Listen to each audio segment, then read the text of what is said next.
Driscoll. Sacked by Jarvis Jones. Intercepted by Bakari Rambo. Oh, my gracious. Mitchell makes the catch. He breaks away. Touchdown! Win the next two, and Georgia returns to the SEC title game. But Ole Miss has a dream of its own. Touchdown, Ole Miss. It is good! Will the Rebels continue their turnaround season, or does destiny carry the Bulldogs one step closer?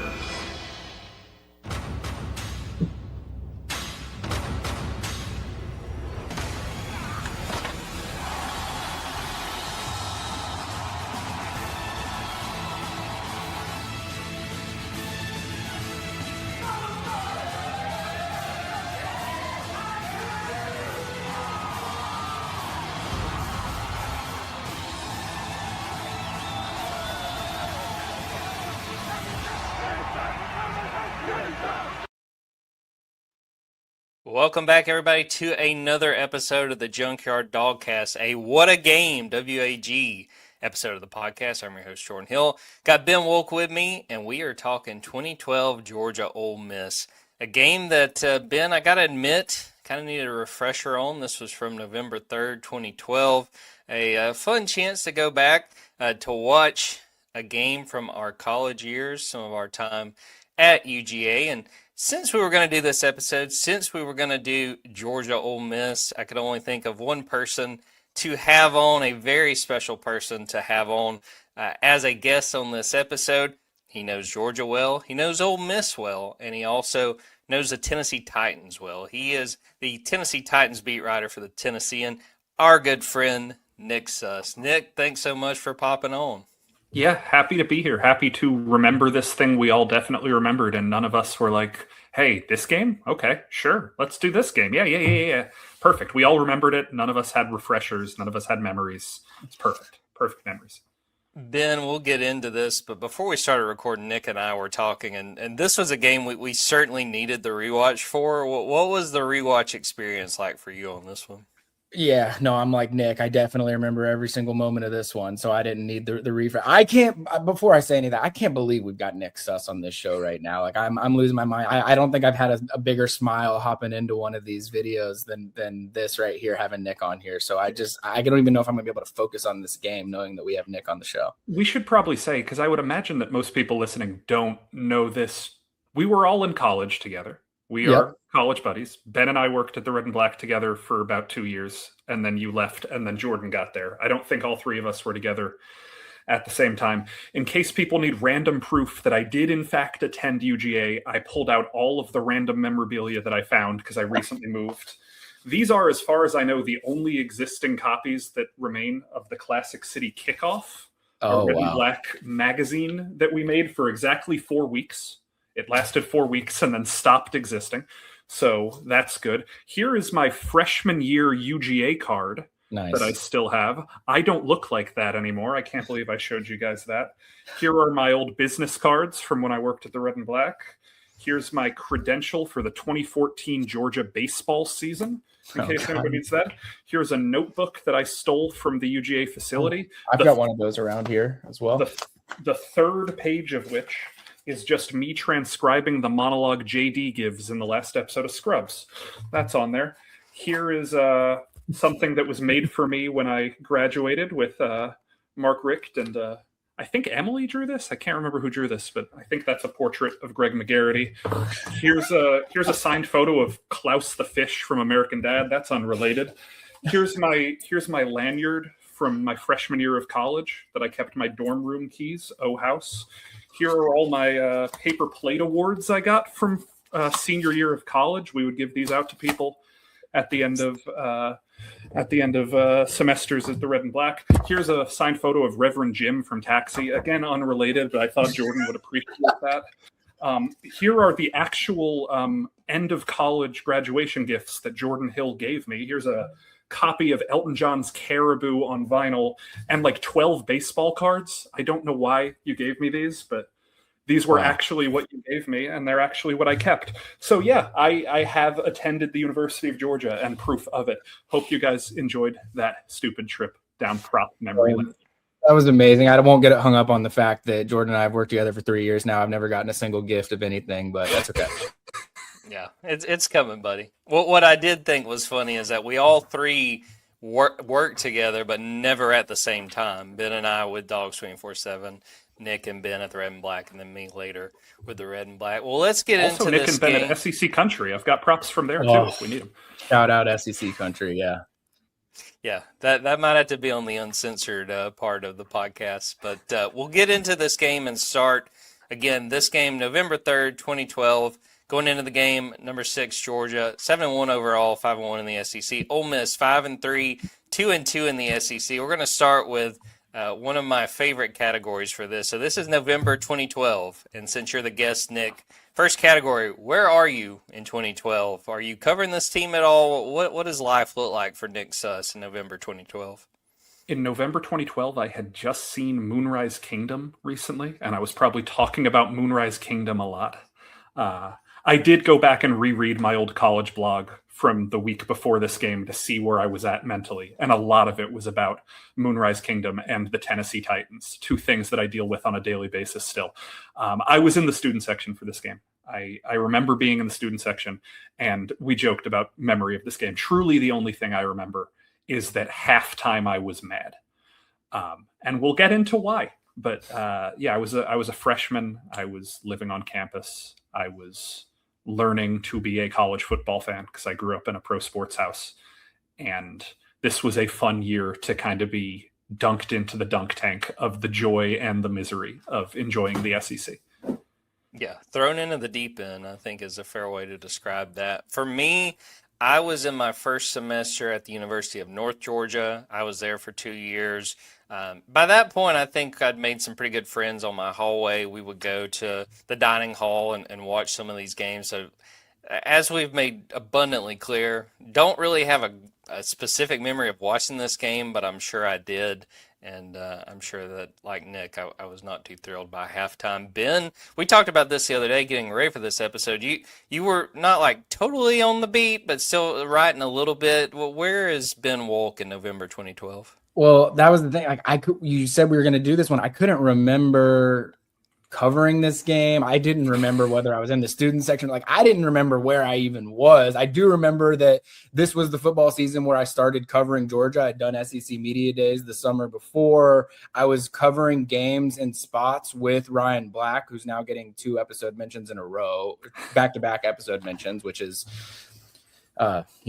whatever. But then I didn't cover this game, though. I think Ryan Black and Jacob Demmett maybe were covering this game for the Red and Black. I did go look, and I saw that I had written a preview article for this game for the Red and Black, where I imagine it was an SEC teleconference because I had a bunch of quotes from Hugh Freeze, and I can only imagine that's the only place that I would have gotten a conversation with Hugh Freeze. But I'll be honest with you, I don't remember if I was in the student section. I don't remember if I have no clue where I was for this game. I remember bits and pieces of the moments, but I couldn't even tell you where I was watching this one from.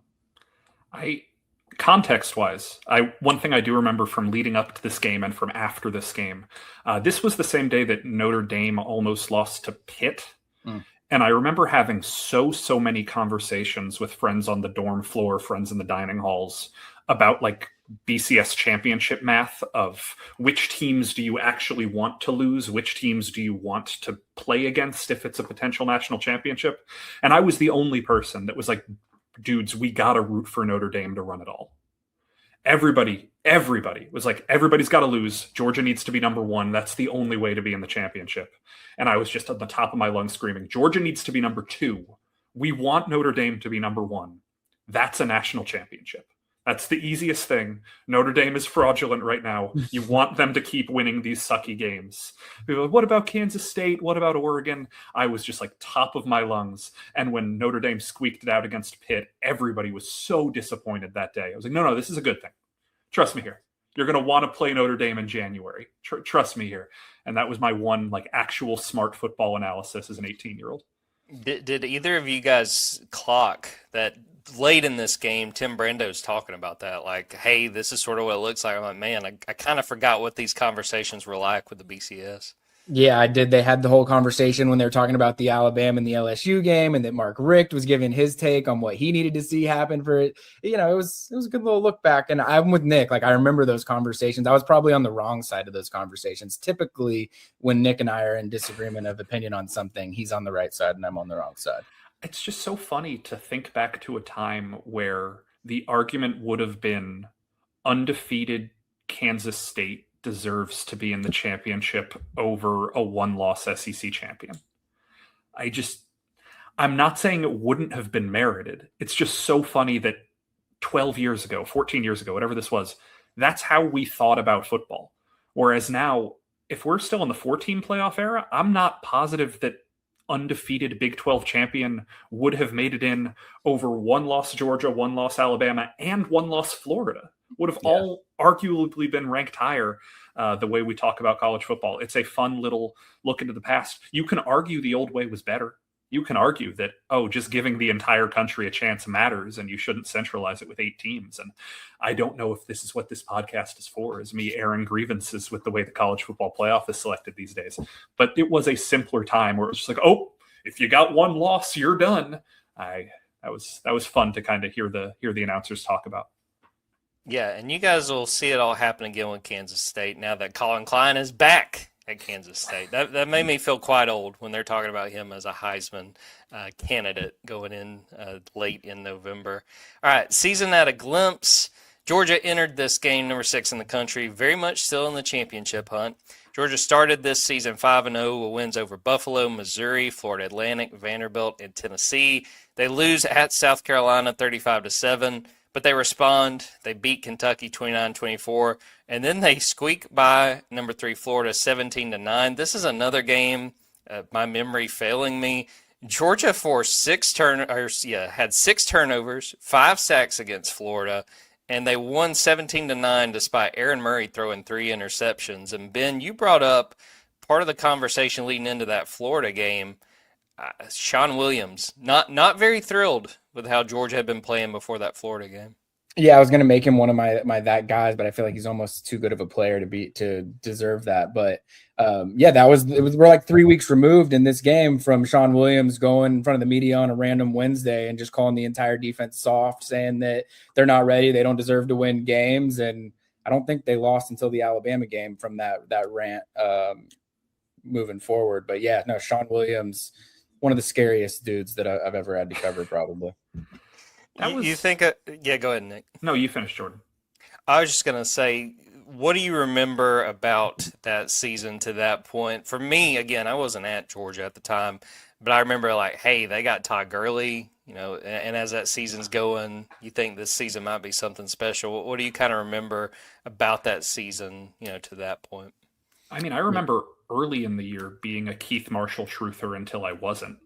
Like, I remember being like, no, this Gurley thing, it's going to fizzle out. Keith's the 5-star. Let's trust it. And they both were excellent, obviously, but was wrong about that. And then, I don't know. I remember that Florida game really well. That game kind of seared into my memory of just 2 defenses absolutely beating the crap out of each other. That game, maybe the reason I don't remember this Ole Miss game super well, despite having lived in Athens and Oxford for a combined 10 years of my life. I have no idea. It just might be that the letdown of that Florida game was so intense that it was hard to remember anything that came after it. It might be just how cynical I am about things, but I always just remember that game against South Carolina that year, the 35-7 beatdown, 5-6 game day. I still say that I do remember covering that game with Ryan Black for the Red and Black, being at the top of Williams-Brice. They have got the press box. It's like a million miles in the air. And I just remember my laptop shaking up in the press box. And I still maintain that was the loudest environment that I've ever been in. And I've been in some loud ones since, but it's hard to top that one. So I always, when I think of the 2012 season, as cynical as it might be, I always do just think of that South Carolina beatdown. It's funny. I think that something that's really, really lost to time is what that Georgia-South Carolina rivalry looked like for like 4 years. I was rereading some of these Classic City kickoffs because I'm such a narcissist that I got to read something I wrote 14 years ago. And I wrote a column leading up to the Tennessee game, and it must have been 2014. And I was like, let's stop calling Georgia and Tennessee rivals for the time. Both of these teams have too many rivals This isn't fun. We don't have to call this a rivalry. Georgia's got to worry about Tech and Florida and Auburn and South Carolina. And it's just so funny that there was a brief period in time where that felt real and that felt like actually a huge, massive, important rivalry. And it might just have been the 4 years that I was in college. That might be the extent of the rivalry. But that was, to your point, that 2012 South Carolina game, because was that the year that Spurrier had the quote about, like, man, I wish we were still playing them in week 2. You can always count on them having 5 guys suspended. Yeah. That was a fun one. Those teams didn't like each other. That was a lot of fun context. Yeah, well, at least you said Tennessee don't have Georgia play them anymore. The SEC listened to you. It was just probably a decade later with Georgia and Tennessee not playing in 2026. The other side of this game, Ole Miss, they're starting over with Hugh Freeze in 2012. Former Ole Miss assistant who had just come back. He had been the head coach at Arkansas State for a year. Ole Miss started his first season 3-1. They lose to Alabama. They lose to Texas A&M to start SEC play. They respond to that by beating Auburn and Arkansas the next 2 games, which were the 2 games before this Georgia game. That ended a 16-game SEC losing streak and marked the first time Ole Miss had beaten SEC teams in consecutive games since 2009. So this was a bit of a restart for Ole Miss with Hugh Freeze, but at this point, I think people were kind of excited about what Hugh Freeze could do in Oxford. For sure. This is the geeky part. I'll talk actual football and not be a stupid, silly jerkwad for a second. No, please be a stupid, silly jerkwad the whole time. The first play of the game that Ole Miss runs is probably the first time I had ever seen an RPO in my life. And they weren't called RPOs yet, but I remember learning about the concept of, hey, there's this wacky thing where the linemen are running downfield, but they're getting away with throwing passes. I remember learning about that in the context of Hugh Freeze in 2013, 2014. And to see it, I turned this game on last night when I was watching it, and just first play from scrimmage, it is a clear and obvious RPO, the classic RPO. If you got your slant, you got your read option, you got your quarterback keeper. He progresses through the read option, takes a step forward, looks like he's going to run, chucks the slant. They gain 6 yards. The way that Hugh Freeze, I have written down in my notes here, Hugh used to be good at this. You can see that the modern SEC, the pass forward, high scoring SEC that we know and love, really owes a huge debt of gratitude to Hugh Freeze coming to Ole Miss and trying this. And obviously, Gus Malzahn, a lot of credit to him. That's more of a run forward than a pass forward, but the high scoring, high tempo offense. And then Lane getting to Alabama in 2014 let the big boys do it. It wasn't just something that the little teams did to make up for the fact that they had the talent deficiencies. But this 2012 season, Hugh gets to Ole Miss, Sumlin and Manziel get to College Station. You start to kind of see what the modern SEC was going to become. And then you also in this game have Tim Brando 19 different times say, and Georgia dots the I. Oh, the dotting the I. I was going to bring this up. I had a counter of how many times he said dot the I. I think I had it at 5. And so, we're just at this nexus point, this cross point, whatever you want to call it, of you could see modern football in this game. You could also see, you had a counter of dot the I's.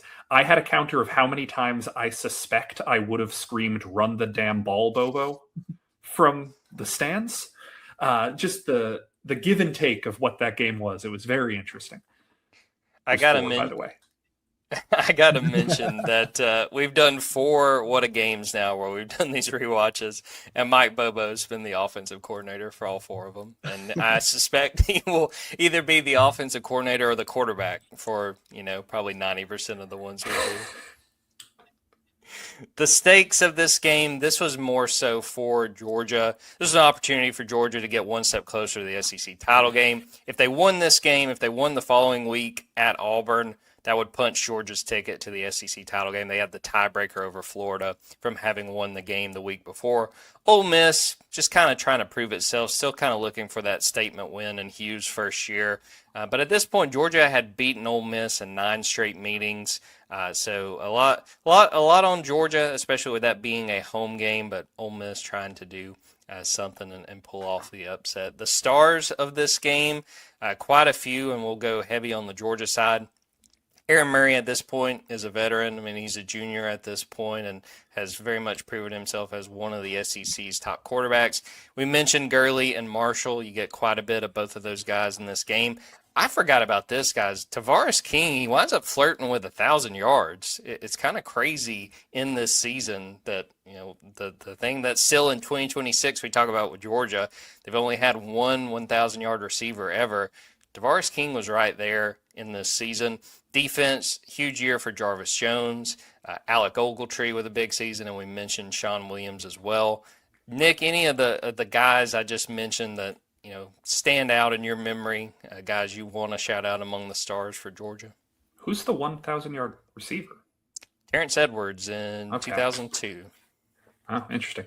I would have guessed somebody from that era, but not him. Interesting to know. Didn't know that trivia. All those guys kind of stood out. It was fun getting to learn college football fandom through that period. The stars on that defense were the stars that I always remembered, though. I mean, Jarvis Jones and Alec Ogletree and like that era of the Georgia defense. Those guys were the players that were the main attraction to me. I mean, not to jump too far forward, but I remember draft night that ensuing April. I watched the entire NFL draft, and then I was like, oh shoot, I have to have dinner. So ambled to Snelling at like 1 a.m. or whatever.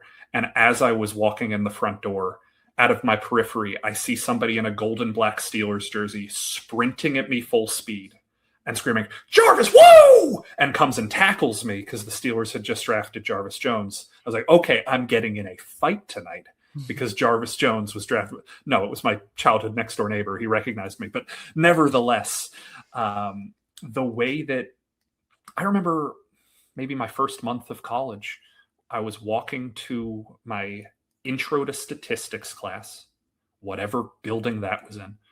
And I was walking with 2 friends who I had just made. And we're walking one direction. Jarvis Jones is walking the other direction. And he kind of turned his head and checked out the woman I was walking with. And me and the other guy were like, you got to turn around, man.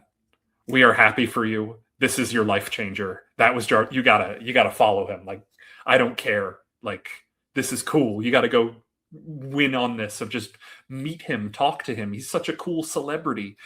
That was, if I think back on 2012 of who were people talking about, by the end of the year, it was Todd, but for most of the year, it felt like Jarvis Jones was the celebrity. And that Florida game was his, magnum opus. Ben, want to jump in on the stars, any of those guys that most of the guys that you guys have mentioned, I think my big takeaway from watching this game was like, I think people forget just how electric Alec Ogletree was. Sure. Like he was unbelievable to watch in this game, sideline to sideline. Obviously, he goes on, has an 8-year NFL career, has 700 plus tackles, whatever it ends up having. It's very easy in retrospect, but I don't think that Nick mentions, like, people were talking about Todd Gurley by the end of this season. Jarvis Jones was really the conversation of the entire season. It's not that people were ignoring what Alec Ogletree was. Obviously, he ends up having an unbelievable blocked field goal return for a touchdown in the SEC championship game. Like, he had his moments, but rewatching this game, I was like, this is the best football player on the field. And I think that, I don't want to say he had the best NFL career out of everyone, but he had close to probably the best NFL career out of everybody that was on the field that day. Jordan, just a side note, I had this written down. How would the wife respond if you said, hey, my dream is I want to have 2 sons and name them Alec and Alex? I don't think positively. I had totally forgotten about the other Ogletree, who had a really nice game. Yeah, great game for Xander. But yeah, I was just like, oh, Alec and Alex, that's a logistical nightmare right there. Let's shout out some of the stars on the Ole Miss side, and this is a guy I have to admit I'd just totally forgotten about. Bo Wallace, the quarterback for Ole Miss, Dr. Bo. He had a decent day in this one. Dante Moncrief, Ben, I think you had a note on Moncrief. We might talk about with when we get into that guy, and then Robert Kimdichie. I mean, Nick, you were a Gwinnett County guy. I have to imagine that one county over, Forsyth, yeah. But I have to imagine you remember Kimdichie. I mean, that when he was coming out of high school, I mean, he was pretty much the only person that people were focused on in that recruiting class. Yeah, I remember being a senior in high school and hearing the Brookwood and Grayson diss tracks that. Oh yeah, Brookwood, where you at? Brookwood, where you at? I can't remember what the other one was called, but I remember those songs being a big deal, and that was kind of the first time. Was that the year LeBron James tweeted about Ole Miss's recruiting class, or was that 3 years later?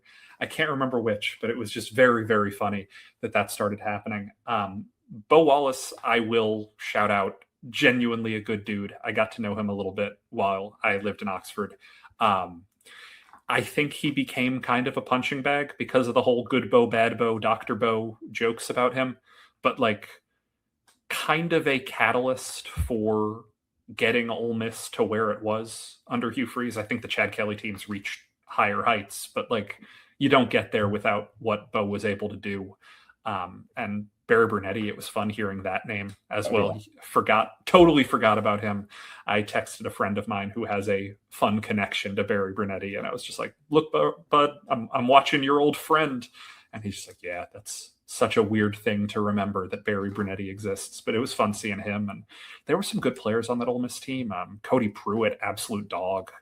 Senquez Golson, I think, was hurt that day, but really, really good football player. I think Mike Hilton was still on that team. He turned out to be the best pro from either team in this game, Todd Gurley notwithstanding. Just a great, great football player. That Ole Miss team, you could tell the bones were there for the run they went on in 14 and 15. Getting into the booth, we always do this when we've got a crew that we have not heard call a game before. This was part of a CBS doubleheader. We mentioned this earlier. This was a day game, and then the night game was number 1 Alabama, number 5 LSU. Alabama won that game 21-17. So the crew for this one, Tim Brando. Brando got his start as a DJ in Shreveport, Louisiana, before spending time in Baton Rouge. Made it to ESPN in 1986, stayed for 8 years, joined CBS in 96, and he provided play-by-play for several sports for 17 years. Steve Berline, I don't know if I remember listening to a game with Steve Berline as one of the commentators. Played quarterback at Notre Dame before embarking on an NFL career that lasted 17 years. Highlights included winning a Super Bowl as a backup quarterback for the Cowboys, was a Pro Bowler with the Carolina Panthers in 1999. He became a broadcaster with CBS in 2004. And this was neat for me. I do not remember Marty Snyder doing sideline. He's a big NASCAR reporter. He got his start in Greenville, South Carolina in 94, soon became a racing pit reporter for MRN, the Motor Racing Network, joined NBC's pit coverage in 2001, and has become a mainstay with their NASCAR coverage ever since. Ben, we've done some of these broadcasts. I mean, I think that Vern and Gary are sort of, that's the high bar to hit. I think this crew, for me, is a little bit better than that 0-1 Georgia-Tennessee game we listened to, but it's still not quite Vern and Gary. Yeah, that's the problem. It's like Vern and Gary are just so, like, they're the staples. Like, when I think college football calls, like, I'm thinking, or SEC on CBS at least, I'm thinking those two guys. I don't really remember Steve Berline calling games at all. I mean, Brando does have one of those voices that feels like big moments have some big calls, but yeah, I didn't know that about Marty Snyder, though. He did have I thought he had some great moments actually throughout this game. There were a couple of sideline shots that they had where he was doing some of his segments, and I thought he had some funny moments as well, but I did not know he was a NASCAR guy like that. Yeah, we'll get into some of the best calls later, but Nick, any thoughts on this broadcasting crew we listened to? I spent the first 5 minutes listening before they cut to the actual shot of them, and I was like, Vern and Gary sound weird. What's going on? Like, I saw CBS and I just assumed it was Vern and Gary, and then I came to I put the math together in my head that this was probably the first weekend in November, and that LSU and Alabama were probably playing later that night, and it was the dual SEC broadcast week of the year. I liked the broadcast fine. Steve Berline, shout out, guy who I've typed his name on Sporkle a bunch of times in my life. A good quarterback to remember some dudes. And I like Jordan, didn't remember him calling college football games. I thought of him more of as, I'm sure he did some NFL stuff, but I thought it was a well put together broadcast. And I don't know, kind of like a broadcast that felt relaxing. I didn't realize how much of a barrage of stuff happens on modern broadcasts. This kind of just felt like the football game was happening. And maybe it's because the version we watched cut out like the studio cuts and the ability to like be distracted by the context of the rest of the world. But this did feel like it was just like, we're talking about the game we're watching, and this is the game we're watching, and the game we're watching is the game we're watching. I will say I was disappointed. There's been a few of these, Nick, where we've had the commercials included. And personally, it adds, probably another 45 minutes. But it also is pretty great to watch commercials from 2012. Yeah, I mean, I got to say, Jordan, we got to find some cuts that have these commercials in there. Because when we did the first couple episodes, we were doing things that make it feel like the year that we're in. And like I think the commercials are an important part of that. Yeah, the first one, Nick, had a commercial with Kyle Mooney, and then there was another commercial with Beck Bennett. I was like, my goodness. The Beck Bennett AT&T commercials I remember from that era. I don't remember Kyle being in a commercial at that time. There was like a Taco Bell like Xbox commercial, and he's just in it. Okay. PlayStation 4, actually. PlayStation 4 commercial. Yeah. Excuse me. So, yes. I was about to say, because the Taco Bell commercials in that period were playing Take a Walk by Passion Pit. I watched a lot of TV. In college. That was mostly what I did. The blog post I alluded to going back and rereading, genuinely most of it was a review of the 15 different TV shows I was watching back then. And they were weekly. It was Monday, Tuesday, Wednesday, Thursday, Friday, Saturday. I wasn't on TiVo. I wasn't streaming this. I was in college at the University of Georgia, and the way I took advantage of the nightlife was I was like, hey, it's Wednesday night. I got to watch The Neighbors on ABC. That's what I was doing. So that'll, in replacement of commercials, if you want my review of The Neighbors on ABC, that's what made it feel like 2012 to me. All right, we got to do this tangent. We're almost, I guess, 15 years removed from that. So what stands as your favorite from that run? From that period, Happy Endings was in its third season at that time, and I think season 3 of Happy Endings is a like legendary, perfect season of television. But at this point, when this game played, they'd only aired the first 2 episodes of the season yet, so I didn't know yet that they were in a perfect, legendary run. I was a huge, huge fan of FX's comedies at that point. It's Always Sunny in Philadelphia, The League, Louie, Wilfred, et cetera, were a big, big deal for me in that period. SNL is the only thing in this world that I care about. If you guys see my SNL posters behind me, for those of you watching visually, so I can give you a lot of reviews of a lot of different SNL episodes from that period. But yeah, if you guys want to do a rewatch podcast that is me talking about 2012 in sitcoms, that's what I cared about. Let's talk about football. All right, going into scoring summary from this game, we'll just roll through the scoring plays in this game. Ole Miss started the scoring early in the first quarter. Bryson Rose with a 34-yard field goal. Ole Miss leads 3-0, and that was the only scoring in the first quarter.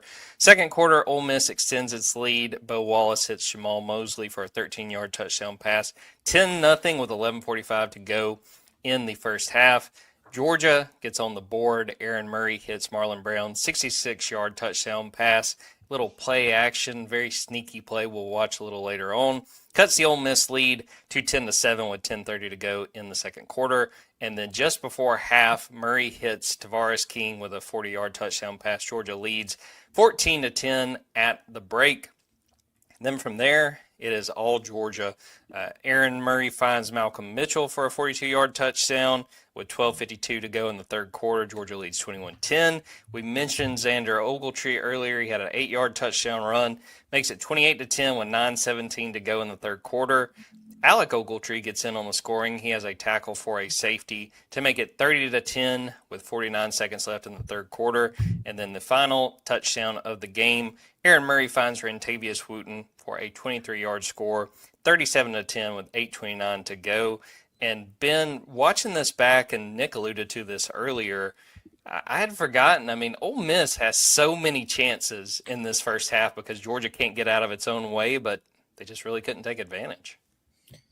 there were some Hugh Freeze, if this had happened last year when he was at Auburn, my goodness, he wouldn't have been able to leave Jordan Hare alive. I mean, there were some moments that were just, how did you, and it wasn't all on him. Like, there were some bad turnovers that they had in some pretty costly spots. I don't want to jump ahead to getting into all of the various moments, but the catch and fumble inside the 10 or 15, whatever it was, when they would have had a chance to go up 10 points, this game looks entirely different without that turnover. Yeah, One of the things I wrote down was that I just know, even as a kid in the UGA student section, I was sitting there talking about, like, man, I really like the way Hugh Freeze coaches. Going for it on fourth down and around midfield early in the game with a lead, like that sort of stuff. Ole Miss had every reason to make this a game in the fourth quarter, and they didn't extend those opportunities, and Georgia was able to pull away because Georgia had way more talent. But, like, I can remember the tension of this, of everybody looking around and saying, aren't we supposed to go to the national championship? Aren't we this is Ole Miss. This is a team that just lost 16 in a row. What is happening? But Ole Miss showed up and played really, really well to start this game. And Georgia's O-line had no answers. I think, 4 sacks in the first quarter? Something like that. It was... Yeah, first 3 dropbacks of the game. Ole Miss played really, really well to start this game.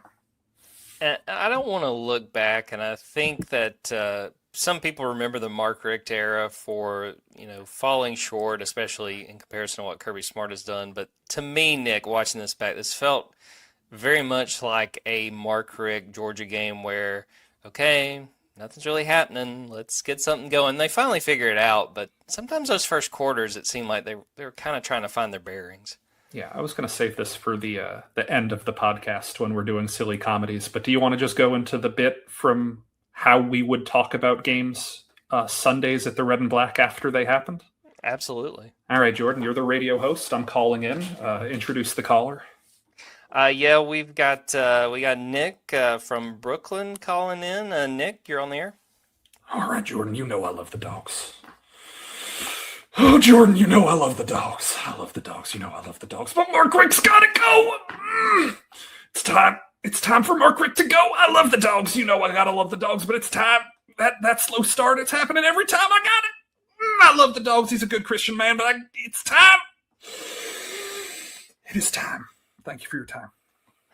I do remember, for real, there was a call very much like that like went, I guess that would have been viral in 2013, 2014, of a guy calling in very much like on the verge of tears because he loved Mark Richt, but he had to go. It was time, and we would do that.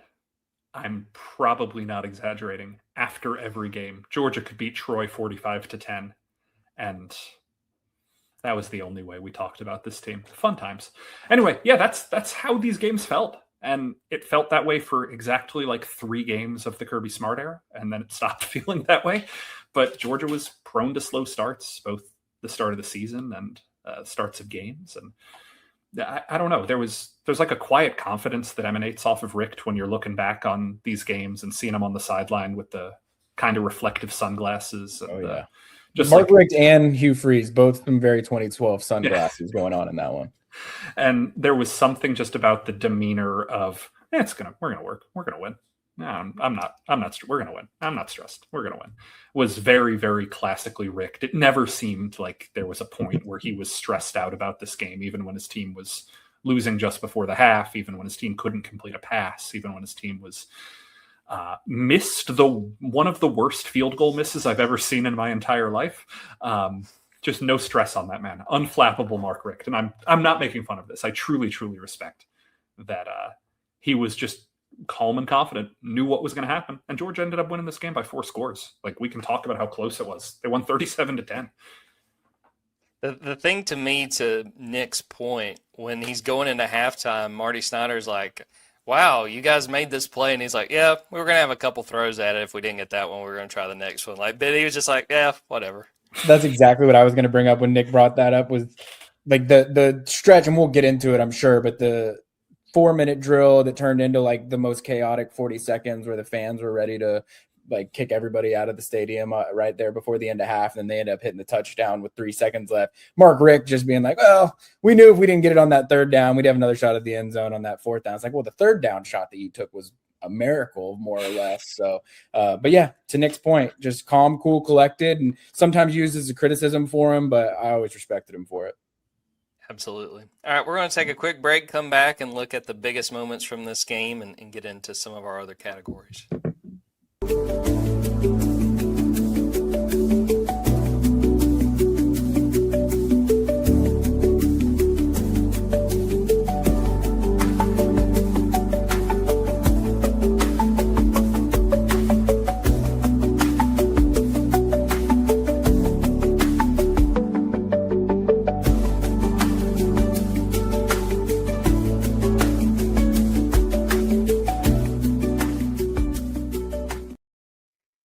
Moving this thing right along, I want to jump to how you know it's 2012. Ben, what were some of your notes from this rewatch that let you know we're looking at a game from 14 years ago?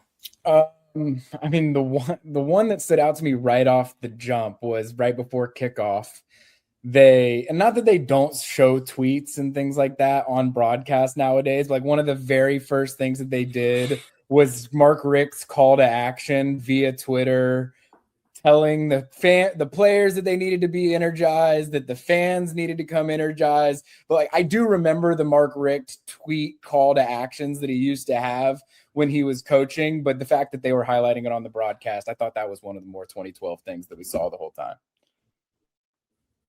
Yeah, I was going to read it for those listening. From @MarkRicht, number one question all week: can we be as passionate this game as last week? Fair question. Can the Dog Nation be as passionate as well? Let's go. Nick, any thoughts on the call to action there? The punctuation, the writer in me can't parse which were questions and which were statements. Good tweet. Good tweet. The first rule of Twitter is there's no such thing as a good tweet, but sure, good tweet. Don't tweet. Good tweet. No sense. Don't tweet. It was much bigger of a deal when I lived in Oxford than it was in Athens, but I remember it being a little bit of a big deal in Athens, of this idea of like, well, what if the students leave early? Or what if the students don't care? Or what if the students aren't engaged? And I don't know, that's always silly. Don't blame the students for your football team not playing well, but legitimate questions about if this team was going to have a letdown week. And they kind of did for a little bit. So you understand why people talked about it, but very fun, very interesting kind of game that CBS was playing. Of just, they showed Hugh Freeze's entire pregame speech. Like, they just let the entire speech for that to show him hype up. And they're like, and for rebuttal, Mark Richt did a tweet. Very 2012. Ben, anything else that let you know this was 2012? Well, because I've done the uncomfortable thing of bringing up the Hobnail boot game was a few weeks removed from 9/11. I brought up the Muhammad Massaquoi hand situation based on the broadcast call from one of those games that we were watching. This was a few weeks removed from Hurricane Sandy. They had the Red Cross donation. That was a 2012 sign. Todd Grantham sideline shots. I know it's not exclusive to 2012, but just cutting on third downs, Todd Grantham. I mean, that made me feel pretty 2012 as well. And then the one that probably stood out to me the most throughout the game actually had nothing to do with the game itself, but when they were showing standings across the country and they were showing Big Ten standings and we had leaders and legends standings that were going on, I definitely liked that one. And then you guys mentioned the sunglasses as well, but I had to call out the sunglasses. Both Mark Richt and Hugh Freeze had some sunglass style. I don't know that they would look a whole lot different if they were wearing them today. They might still be living in 2012, both of them a little bit, but I haven't seen many football coaches wearing either of those sunglass choices since then. A fun game for you guys listening and watching at home. I've got it written down. Who were the 6 teams that were Big Ten legends? Who were the 6 Big Ten legend teams? So I'll give everybody some time to think. Well, we'll talk about the answers in a little bit. Yeah. The standing. So like Michigan was one. Because Michigan that was what I wanted to shout out, that they're like, yeah, Brady Hoke's Michigan Wolverines. I was like, oh boy. The exact phrase, because I wrote down the whole quote, was Tim Brando saying, Brady Hoke's got it going on again. Yeah. Which, when did he ever have it going on before? I believe Minnesota was last in the Minnesota standings. was last in the Big Ten leaders or legends at the time, rather. I think Northwestern was in the legends. Northwestern was a Big Ten legend.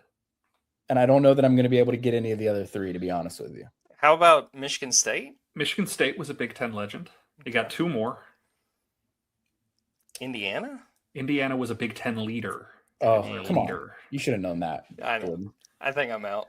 The other two were Iowa was a legend, and classic legend, because they'd been in the Big Ten for like a year and a half. Nebraska were Big Ten legends, and they were tied at the top with Michigan, I believe. The only thing I knew was Wisconsin was a leader because that's how they like repeatedly got to the Big Ten championship game. They were in the other division, which is weird because that's Ohio State's division, but they kept getting there. Yeah, that was mine that I had written down of that one was very 2012. And then the other thing that made me feel like 2012 was they kept prompting people to go to their Facebook website, not just like visit us on Facebook, not use the app, but go to www.facebook.com/SEC on CBS and vote in our AB poll for who is going to win tonight's Alabama LSU game. Yep. It's very, very pre-smartphone era social media of here is the web domain to type in to visit our Facebook wall. I loved it. Loved it. And Tim Brando would give updates like he was covering a freaking presidential election. 71.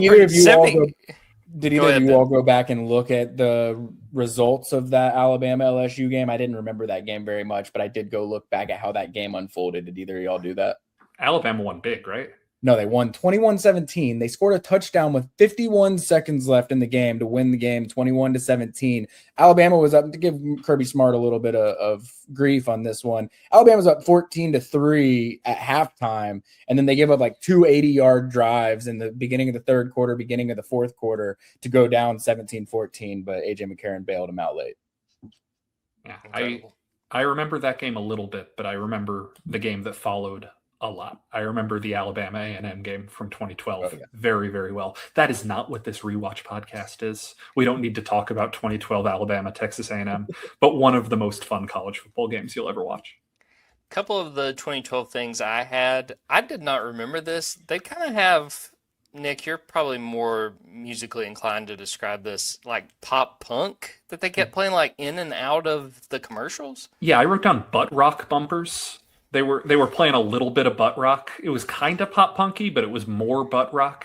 And it was like unestablished songs. The only song that I remembered from the era was there was one T-Pain song that I was like, oh, haven't heard this song in 14 years. But other than that, yeah, it was a lot of like, remember when Marvel movies used to have tie-in songs? Remember like Soundgarden did a Marvel song in 2012? That's what the songs, the bumpers sounded like here, and it was very, very silly and weird. I liked that. Two other things I had: Parker Welch getting in the game late in this one because they were trying to save Hudson Mason's red shirt. Like, well, we can't play him. And I'm like, I got to do this too, Nick, because our buddy Connor Riley and Jed May, we were having a text during SEC Media Days where we were just naming random backup Georgia quarterbacks. Parker Welch was not a name we pulled. I mean, he was kind of more of a third stringer. Do you want to give us a name from the 2010s? Anybody that comes to mind, a backup from those days? Backup quarterback specifically? Yes. Probably not going to be super fun about this, but I will. The name that came to mind immediately because of a bit we used to do was Grayson Lambert, who I know was a starter. But I remember the bit we used to do, myself, Connor, you, and a couple of other people at the Red and Black, where we just tried to come up with as many name combinations of two Georgia high schools that could plausibly be a quarterback in the SEC. Like, oh, good old Calhoun Colquitt playing quarterback for Arkansas this week. Loved that actually happened. With just random Georgia high schools being put together. It's some geeky stuff, but I imagine if you're 50 minutes into listening to this podcast, you're probably geeky about local Georgia football stuff. The only other thing from 2012 I had, this was part of Marty Snyder talking about think it was like APR and Ole Miss's grades, but Hugh Freeze preaching accountability didn't quite age like I think everybody thought it would. Yeah, I think he had a couple lines. He had one talking about accountability, and then he had something about this game is going to show you a little bit about our character. So I thought those were some good Hugh Freeze moments. I just also would love to imagine somebody in 2026 being like, I'm going to tell you exactly how many players we have on the cusp of academic probation. And that felt very antiquated. You're right. Nick, anything else from 2012 you want to shout out? No, I think we can move on to some of the other weird, silly things that we like. All right, that guy. So again, if you're listening to this is not like a star. It's not Todd Gurley. We're talking about guys you saw. You're like, oh yeah, that guy. Ben, did you have any that guys you wanted to shout out?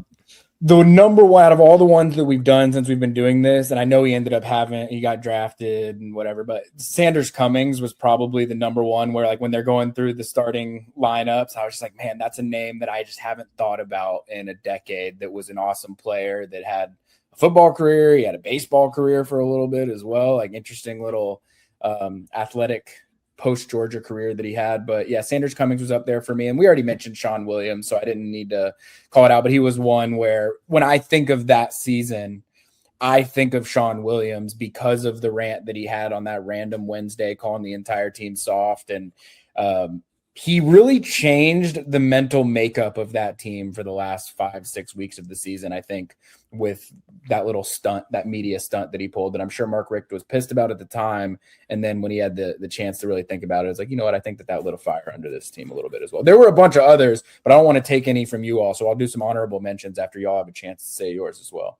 Nick, what you got? In increasing level of I was excited to see them or hear their name. I hadn't thought the name J. Rome in a very long time. That was just a fun, like, oh, I remember caring a lot about J. Rome. That was fun. Did you guys catch that Brando mispronounced Costa Vavlis's name? Yeah, it's a tough one. It's a tough one, but I did have Costa on my list. Connor Norman's roommate at the time, if I remember correctly. This has become a Connor Norman podcast. Ben, will you just fill Nick in on what you unveiled on our last episode? I probably makes sense to do it on this show. Nick, you got to share some of the items that you have around your room. So I'll share one that I have as well. On the last episode, we had Aaron Murray on, and he was talking about when he was in school, he had a Panini card deal that he signed. And so they made all these Aaron Murray Panini cards. The only catch was they didn't actually put an image of Aaron Murray on the card. They put an image of Connor Norman on the card because they got the wrong number 11. So I had to go to eBay after we had that show and track that one down. As I always do, shout out Connor Norman, shout out Peachtree Ridge High School. But yeah, it is becoming a little bit of a Connor Norman show every single episode here, Jordan. Love that. And I loved seeing Costa Vavlis making a play on special teams. But number one, that guy, and it's not going to be on either of yours list, but it was the thing I was most excited to see during the game. I think I might have this as an honorable mention now that the way you're talking about this. It is the thing that is the most 2012 Georgia football to me. It is the jacked cheerleader. Do you guys care about the jacked cheerleader? I forgot about it. I did block the jacked cheerleader, but that was not where I was going with this. I was so excited to see the CBS bumper just one time zoom in on the jacked cheerleader. Truly was one of my favorite things about college was that we overlapped. I am sorry that I do not know your name. You seem like a very cool person and a very good cheerleader. I am truly not making fun of you. This is admiration. I am so happy to see you on the broadcast. And every time I would walk into the game, me and my friends would just be like, we got the most jacked cheerleader in college football. This is awesome. My number one, that guy from the 2012 Ole Miss. That's a great Georgia one. game. That's a great one. Great pull. Some of my that guys are Rentavious Wooten, and when we do these, Nick, I try to do a little, research, try to figure out what they're doing now. Rentavious Wooten is now a sales and marketing manager for Landmark Properties in Tampa. Could have met up with him during media days. Kind of sad. I didn't think of that. We mentioned Alexander Ogletree. He is now a teacher and a coach in Coweta County, so he is still involved with football, as well as Canarius Gates. That was a name I had not thought about in quite a while. He is a special ed teacher and offensive line coach at Cedar Shoals in Athens, so he is not far from us. And the only other guy I was going to shout out, this was a guy I just totally forgot about. Number 24, Ken Malcolm. transferred to Southern Illinois after this season. The last update I had, he is now in Scottsdale, Georgia. Ben, honorable mention that, guys? Yeah, Ken Malcolm was definitely one of the honorable mentions when Todd Gurley goes down, like got a little hobbled there in the second half. Ken Malcolm came in and took a few carries there, late third, early fourth. I thought this is where you were going, Nick, and I'm so glad that you didn't, because Jack Cheerleader was definitely a better route to go for your number one, that guy, than this. But I don't know if you guys saw this, but first play of the game, the starting lineup that goes out there, Corey Moore goes out there with this as a starting receiver.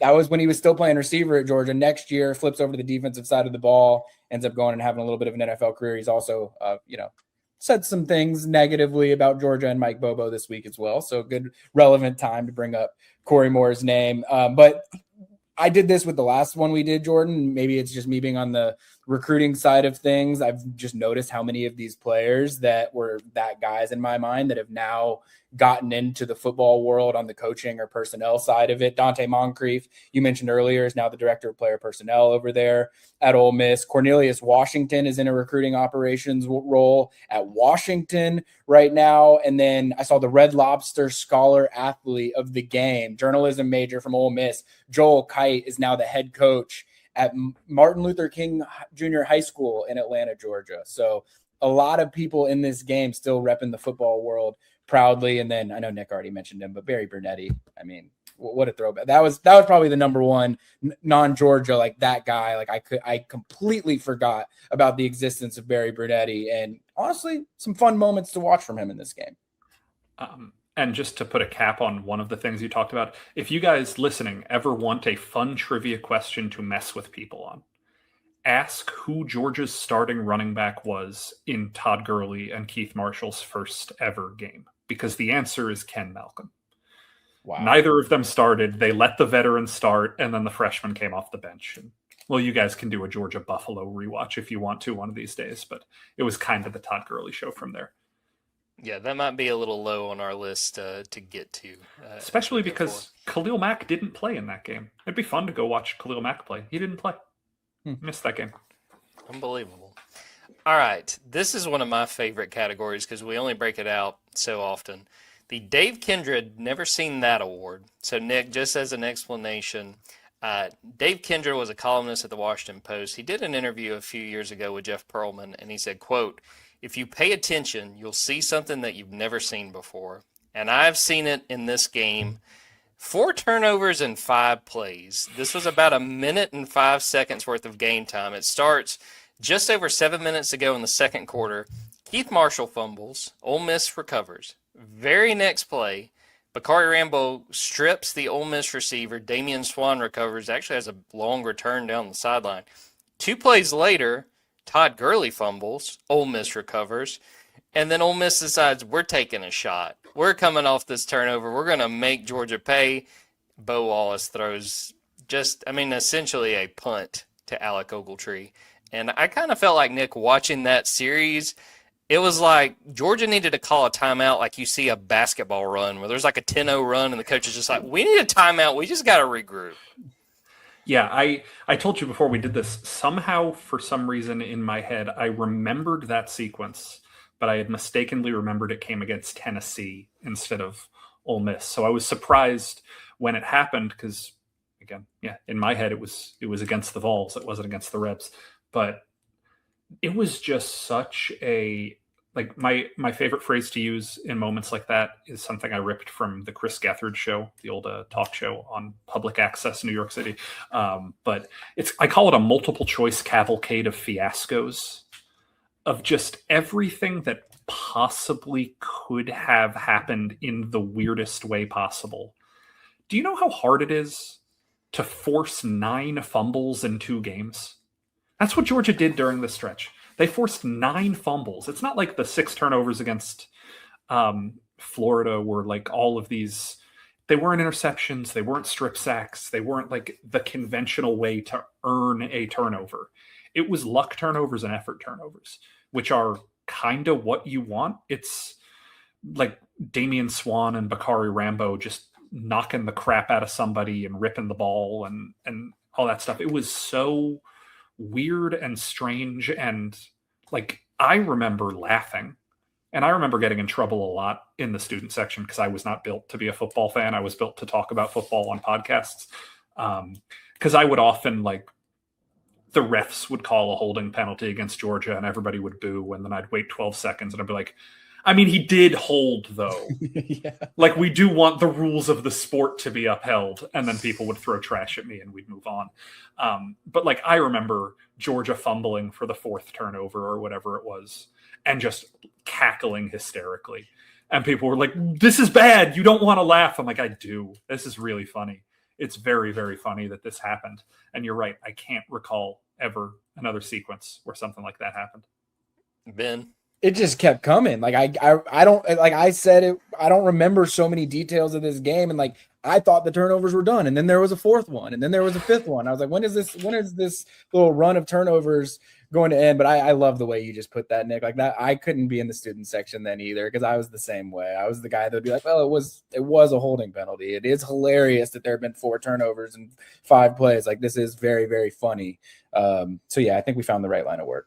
Yeah, and shout out to the one friend I ever made who appreciated my commentary in the student section. Shout out Virginia, who was the only person I ever met in a student section that was like, no, let this kid cook. He's the one making fun of the game. That's fun. Her and then one person waiting in line for pizza at a dining hall that pulled me aside and was like, were you the guy that was annoying at the game the other day? Yeah. Oh yeah, that was me. That was me. That was for sure me. You clocked me for sure. No context needed. Yes, that was me. All right, let's get into the biggest moments of this game. We're going to start with Georgia's first scoring play, and a bit of a gamble, but this was sort of one of Mike Bobo's go-to plays. I know it happened quite a bit with David Green. A play-action pass where Aaron Murray sells it very, very well. Let's take a watch. Successful coaches in the SEC, Mark Rick, but his team 0 for 3 on 3rd down conversions. This is 3rd and short. Play fake, and it is wide open. Marlon Brown. Touchdown coming up.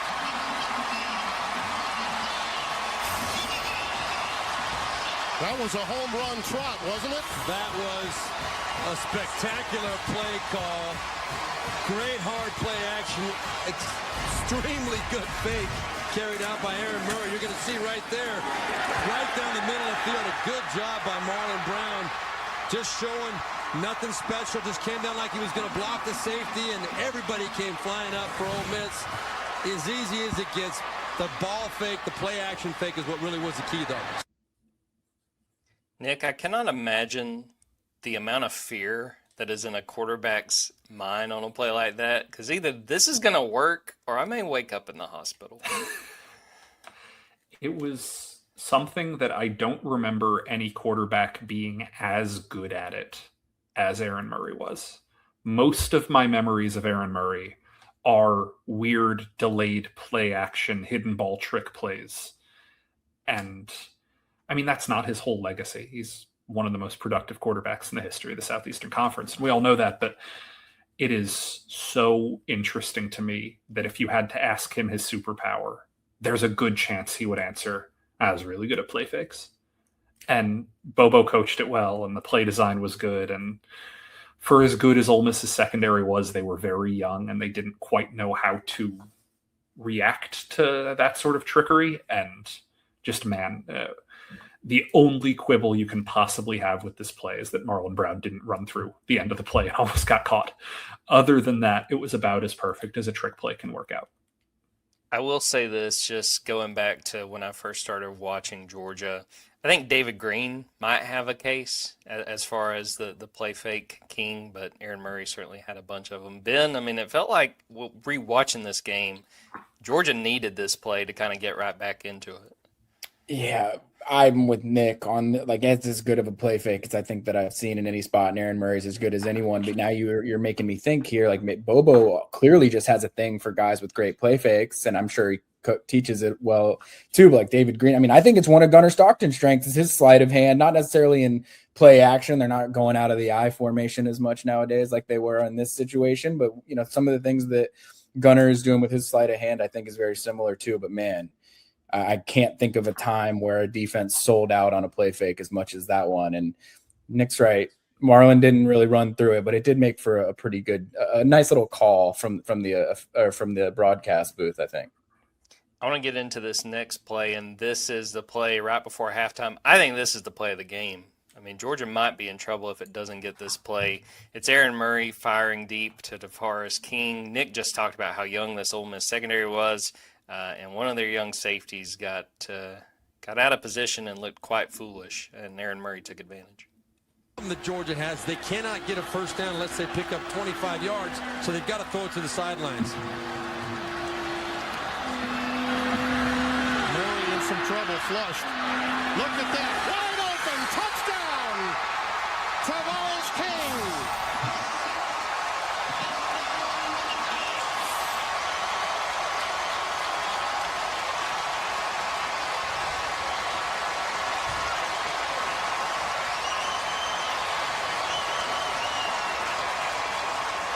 That'll bring the crowd around. That is an absolute backbreaker for Ole Miss. I have no idea what they were doing in that situation. They let King get wide open down the sideline, and I just didn't think Aaron Murray would have enough arm strength to get it out there, but he proved me wrong.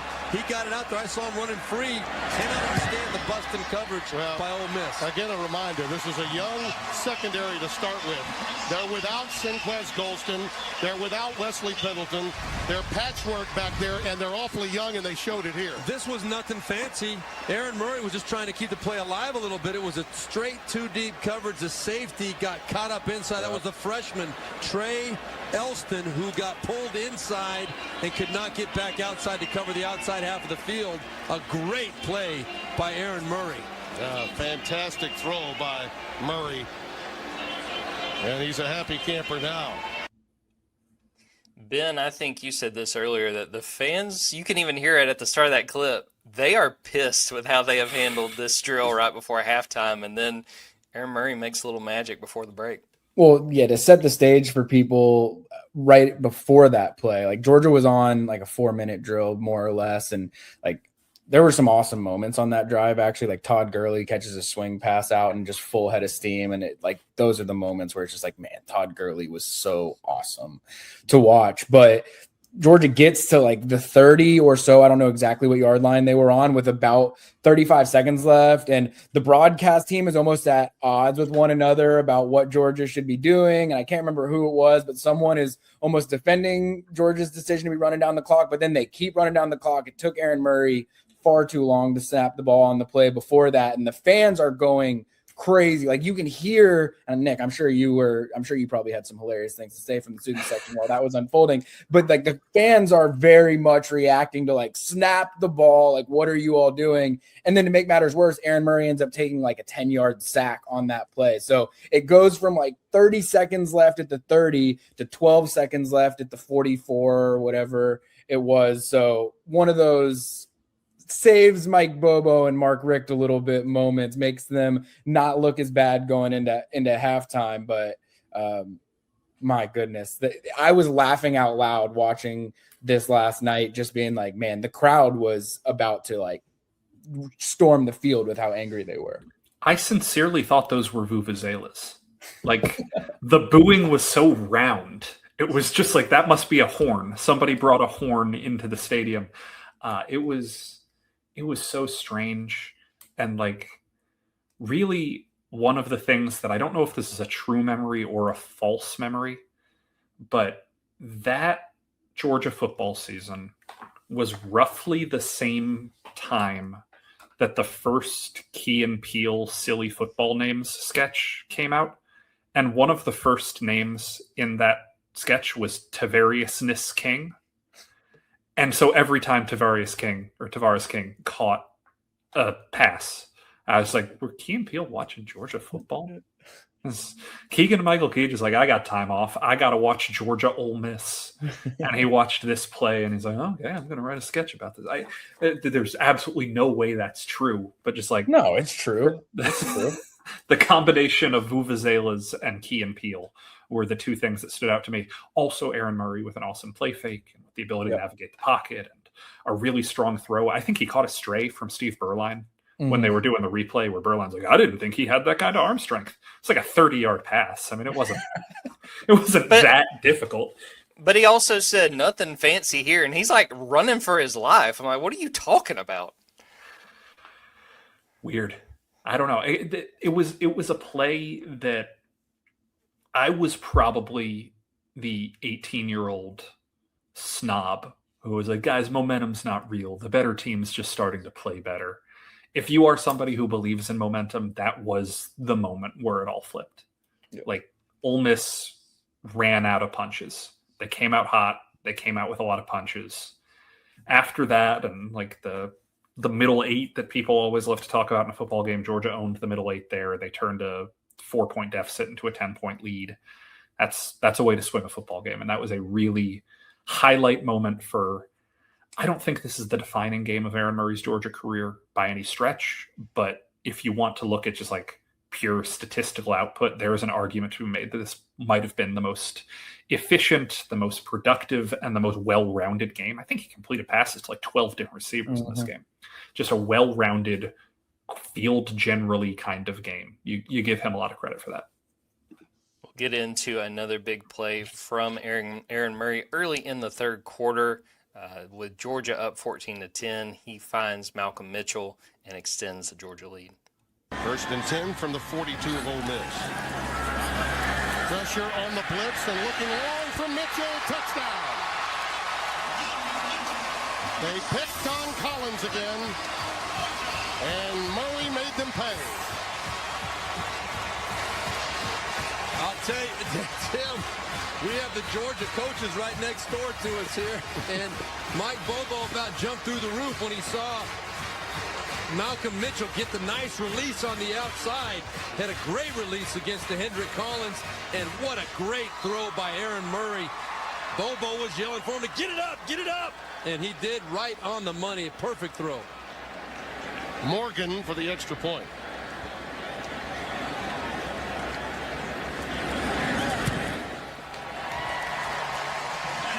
Three touchdown passes in this game, all over 40 yards for Aaron Murray. Malcolm Mitchell in man coverage, just a go route. There he went, and Hendrick Collins had no answer for him. Aaron Murray with the big play, and the Bulldogs extend their lead to double digits between the hedges in Athens, Georgia. To step on best calls I had, it was just a go route, and there he went. That was pretty good from Tim Brando. And Nick, that was a great play from Murray, but also I included that clip just as much because we got to see Mike Bobo jumping up and down in the press box. I've taken to saying in my football analyst life, I've taken to saying that when people say football is the consummate team sport, it's the consummate team sport between the hashes. Outside the numbers, it is a one-on-one game. Football is as much, I'm going to be faster than you, I'm going to be stronger than you, I'm going to be more aggressive than you, as any one-on-one sport can be. And that play comes down to as simple of a fact as this isn't about a team sport. This is about a one-on-one matchup, and Malcolm Mitchell won his one-on-one matchup. And like I don't even want to say complaint, I don't even want to say criticism, my evaluation of the last 2 or 3 years of Georgia football in real time, the 2024-2025 seasons, the letdown years, if people are weird about this, is that I think Georgia has consistently been the most talented rosters in the country, players 6 through 22. I don't know if they've had the most talented rosters in the country, players 1 through 5. And sometimes you need those players 1 through 5 to be your wide receiver, to be your cornerback, to be your edge rusher, to be the guys who win these one-on-one matchups and affect games that don't have to do with the team sport element of this. And I think that this 2012 Georgia team is like a really interesting exercise in what that means. Because they probably had 7 or 8 pros on that defense. They had a true all 11 guys matter defense. They also had Todd Gurley. And one guy with the ball in his hand was often the best player on the field. And then you had Jarvis Jones, who when he was playing was often the best player on the field. And as much as having a really deep roster matters, and as much as having, my third string linebacker as a 5-star matters, And that does. I'm not going to take anything away from that. I think the enduring lesson of college football over and over and over and over again is your depth gets you to the postseason. Your top end talent wins in the postseason. And this Malcolm Mitchell play, kind of one of the things I like to point to. These types of plays are the plays that get you championships. The ability to sustain it over 12 weeks, you can't do that every play. You can't just say, oh, we're going to play bully ball every play. But that moment to me is illustrative of what I think gets forgotten about football. As much as we want to say it's a team sport, there's no I in team, it's all about the unit, it's all about the collaboration, sometimes a dude's got to go make a play. And Ohio State won the first 12-team playoff because they had dudes who could go make plays. And Indiana won the second 12-team playoff because they had dudes who could go make plays. You got it. You got to have those dudes. And I think that's fair to say, Ben, that Malcolm Mitchell, when he was at Georgia, he was one of those dudes. Well, yeah, Nick, I mean, I love you for a variety of reasons, oftentimes the ridiculous things that you're saying, but also you just make me think in ways that I haven't thought. And when you mention the current Georgia being maybe top in the nation 6 through 22, but not 1 through 5, it's a fascinating, when you just talk about roster construction, which is how my brain goes a lot of times. Like I'm fascinated by it. So you're making me think here a little bit, which is okay. It's dangerous, but it's okay. Like I'll go further. The Nick Suss method that people have joked about as I talk about football is, I think if you have 3 of these 5 positions Pro Bowl caliber in the NFL, you can win the Super Bowl. It's that simple. Between quarterback, wide receiver, offensive tackle, edge rusher, and cornerback, those are the only 5 positions I care about. Those are the only 5 positions you should ever take in the first round.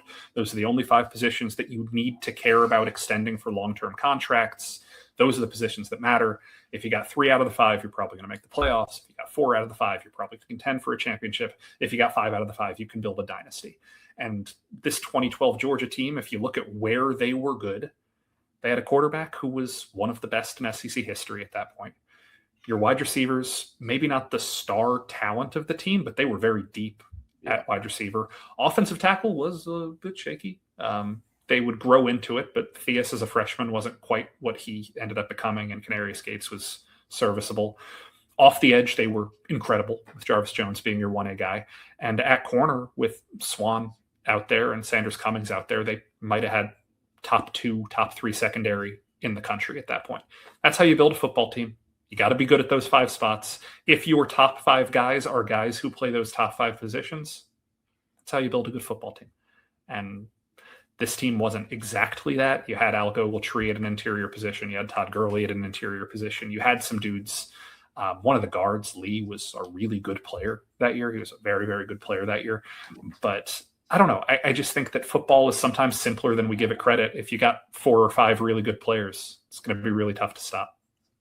Jordan, I did have this as one of my moments of the game as well, and it had nothing to do with the play itself, though, to Nick's point, like getting guys out on the perimeter, winning your one-on-one situation. That is how you can create difference-making plays in these games or win championships.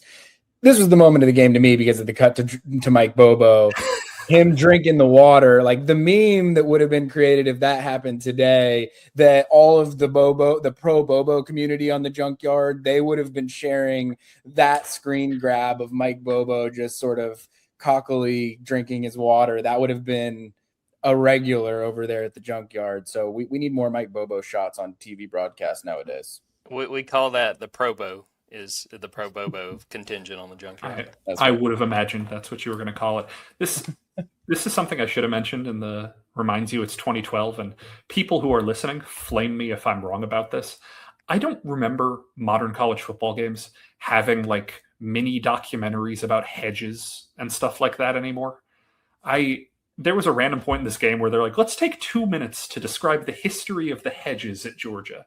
It felt very polite. I don't know if it's because of the Masters flag behind you, Ben, but it kind of felt like watching a golf broadcast. I'm like, this is weirdly, just like prim and proper. Why are we doing this? Yeah, and it came out of nowhere, too. It was like all of a sudden they just said, back in 1929, he traveled. And I was like, where was this coming from? I didn't know that story, though, I will say. So it was a nice little historical refresh for me. was a very cool story. I don't know if I want more of that or want less of that, but I just feel like if we're watching a modern college football game, we are probably not going to get like, and now let's talk about the Saturday traditions. It's kind of become more, we're here to talk about, the college football playoff rankings and the Heisman candidacy and what's trending and what's, I'm not going to talk about media consolidation on the podcast. I promised that this would be about silly things.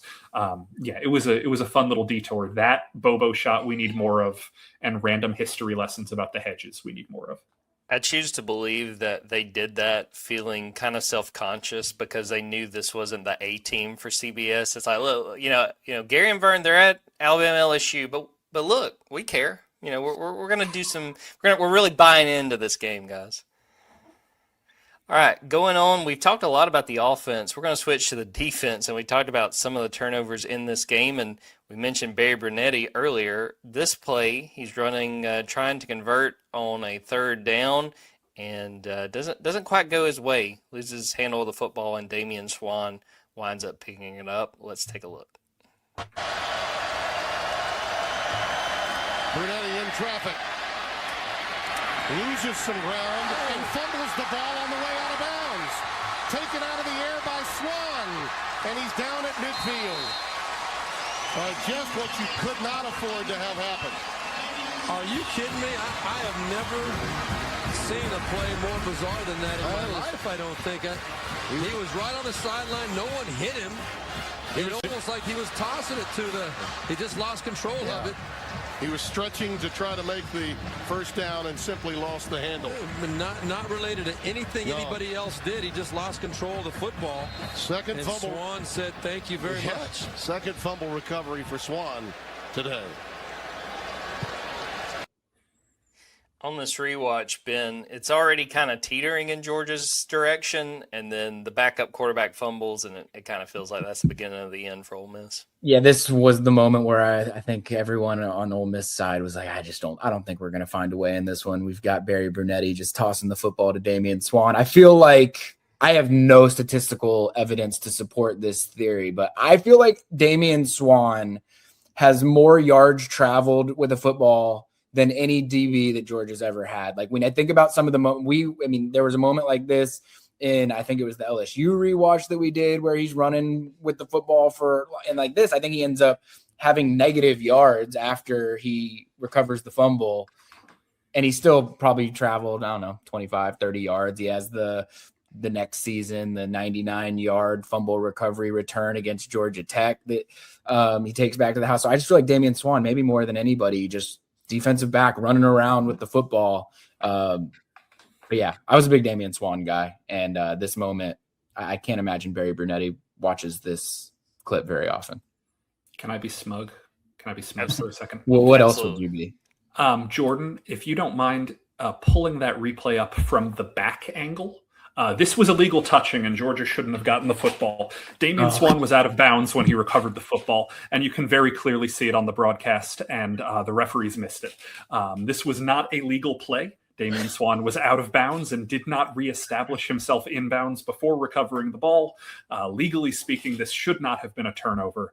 I am sorry that this is true, but when we see it from the back angle, you guys will be able to see, for those of you guys watching along with us, that Barry Brunetti, the ball pops out of his hand, and Damian Swan's left foot is out of bounds.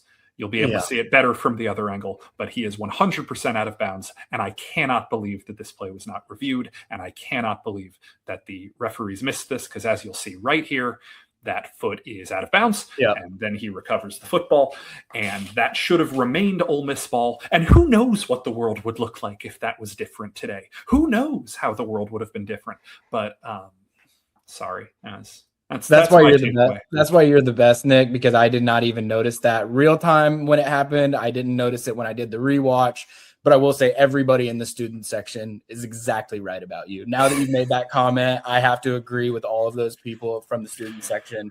Everything they said about you, every piece of trash they threw at you, totally justified. Yeah, I here's the thing.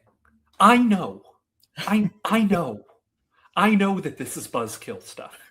It wasn't that impressive of a play. Ole Miss gave Georgia the football, and then Georgia recovered it and lost yards. I don't think anybody was happy about this, but just being as pragmatically truthful as possible. The referees missed it. I just want to say I noticed it, but I'm a huge Georgia homer, so I wasn't going to say anything. So. Another defensive play, we mentioned that Xander Ogletree had a touchdown a little bit earlier in this game, but Alec Ogletree gets in on the fun with a play that I have to imagine the Ole Miss running back is still might be keeping him up at night. Let's take a look. Florida, how much he can affect the ball game. Jeff Driscoll knows. A dangerous move here. Scott not out of the end zone. That should be a safety. It is. Alec Ogletree.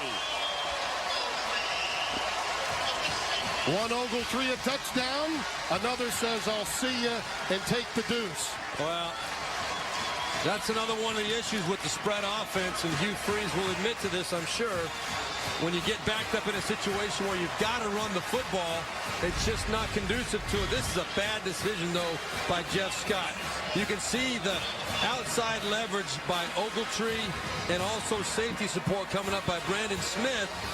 He's got to tuck that ball up inside, just get it out of the end zone. You can't try and bounce it outside when you're backed up in your own end zone against a fast defense like Georgia. I mean, look at that.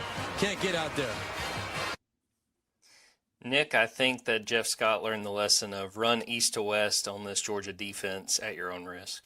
Yeah, Georgia's defense was too good for that. And the announcers kind of alluded to it.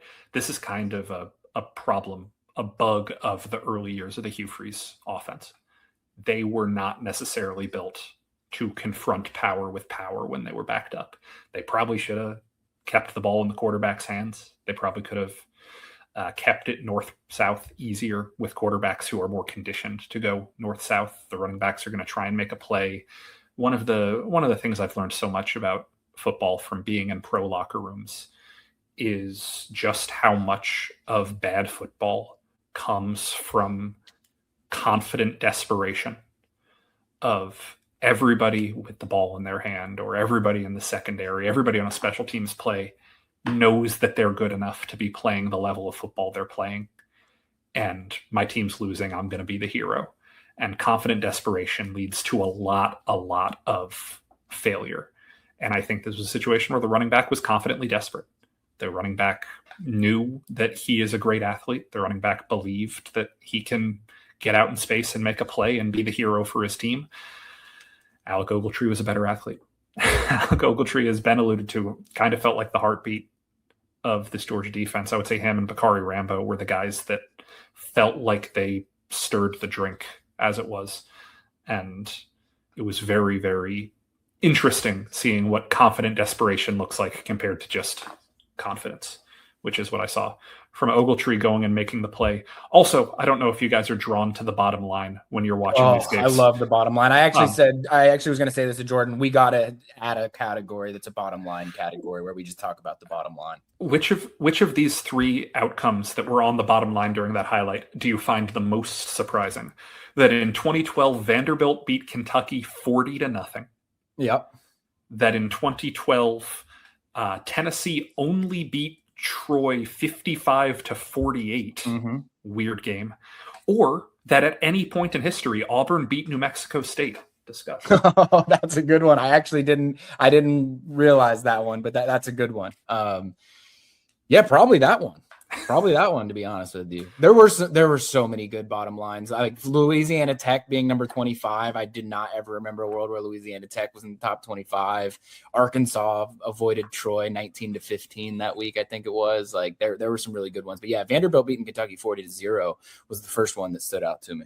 Shout out James Franklin. Absolutely. Yeah, that was James Franklin.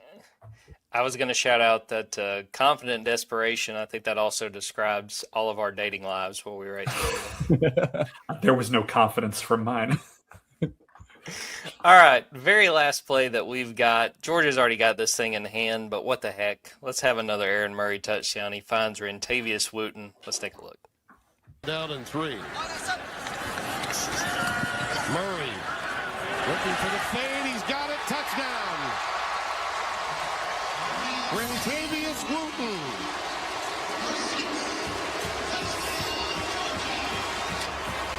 Just take it to the post corner and let it go. This was a double move on the outside, and it was just this is the best throw of the day, in my opinion, from Aaron Murray.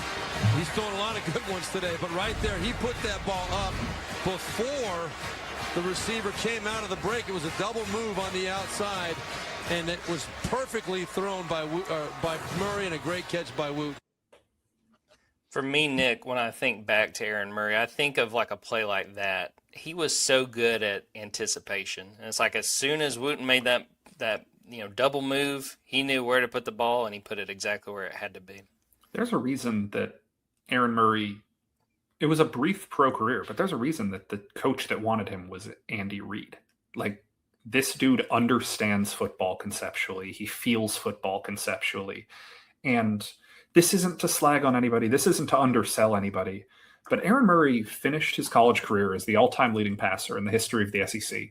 And he was throwing to guys like Rantavius Wooten and guys like Rhett McGowan and guys like Jonathan Rumph. And we can keep naming these players that on the timeline, nothing against Marlon, who caught the touchdown in this game, nothing against Tavares King, who caught the touchdown in this game. But like, these aren't pro receivers. I think he might have thrown to Massaquoi for 1 year. He might have had that. And then like Conley and Malcolm Mitchell were pros, but I think they probably developed into their own after Aaron Murray's time. They were probably peak Georgia players in like 2014. All of the success he had, I don't know if he gets enough credit for how impressive he was in moments like that. And I don't know if this version of Mike Bobo gets enough credit for actually handling a passing offense in an SEC where passing was not necessarily in vogue. A lot of credit to Aaron Murray for that play. A lot of credit to Aaron Murray for putting up the numbers he did, having the success he did, winning the number of games he did in a situation where, I don't know, man, these were not the situations where Tua was throwing to 4 first-round picks. This was a different situation. Ben? Well, yeah. I mean, I think that you mentioned the Bobo side of it, and I hate to sound like a Bobo apologist every time that we come on these things, but like there was like a weird versatility to what this offense was able to do and the different types of things that they tried to do. Like, you look at the 2 plays right before this were like pure Georgia smash mouth football, where you got Todd Gurley out of the I formation.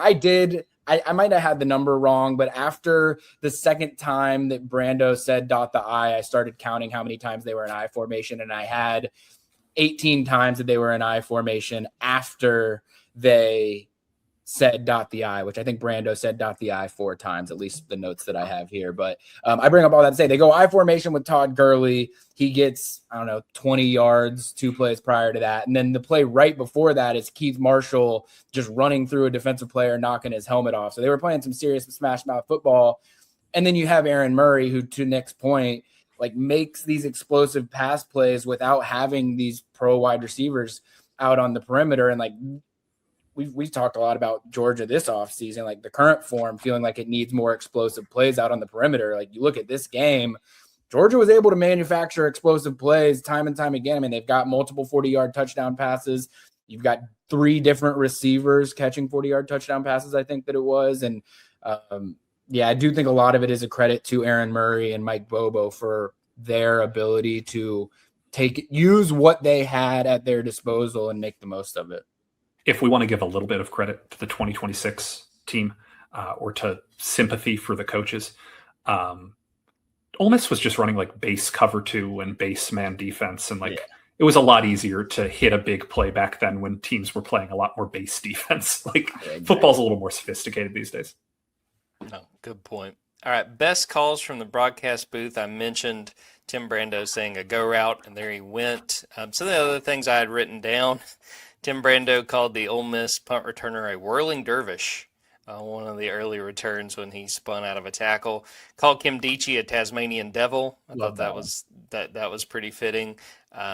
After I think it might have been when when Xander Ogletree scored, he said one of the brothers Ogletree. Really kind of throwing that back. And then I just want to shout out, one, I thought Steve Berline was great on this call, but right before halftime, really right before that Tavares King touchdown, he was talking about the Marshall Morgan miss, which we said was one of the worst misses I've ever seen. He said, quote, "I was ducking up here from that one." So that was pretty good. Ben, anything on best calls from the broadcast booth? Well, I do love whenever a player gets hit in the unspoken region, just to see how guys describe it. I mean, we got a pretty standard one, but got him right in the midsection. That one hurt. I always like to hear how no one wants to just say a guy got hit in the nuts. I understand why you don't want to say it, but it would be nice if we had a broadcaster that just, let it all out one time. I don't know if this, well, I got to call it the Marlon Brown touchdown.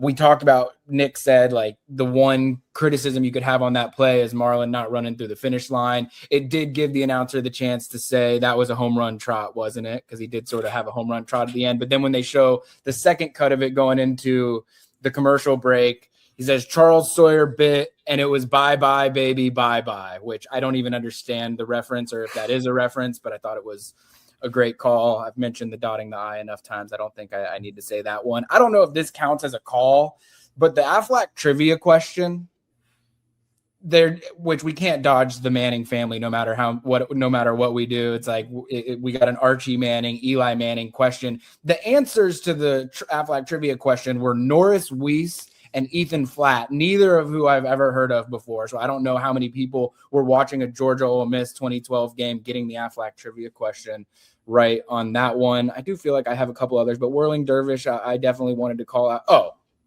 I know we've talked about the Marty Snyder segment already where he was talking about Ole Miss's athletic ineligibility and that they got it right and that there were only 3 players that were still at risk of being academically ineligible, but he ends it cutting back to the booth by saying, and that is what college athletics is all about, which is a very, very 2012 moment as well.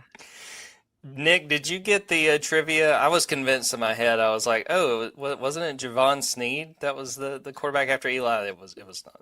So I have read, by product of having covered Ole Miss for 5 years of my life, I have read that Ole Miss media guide cover to cover like 12 times.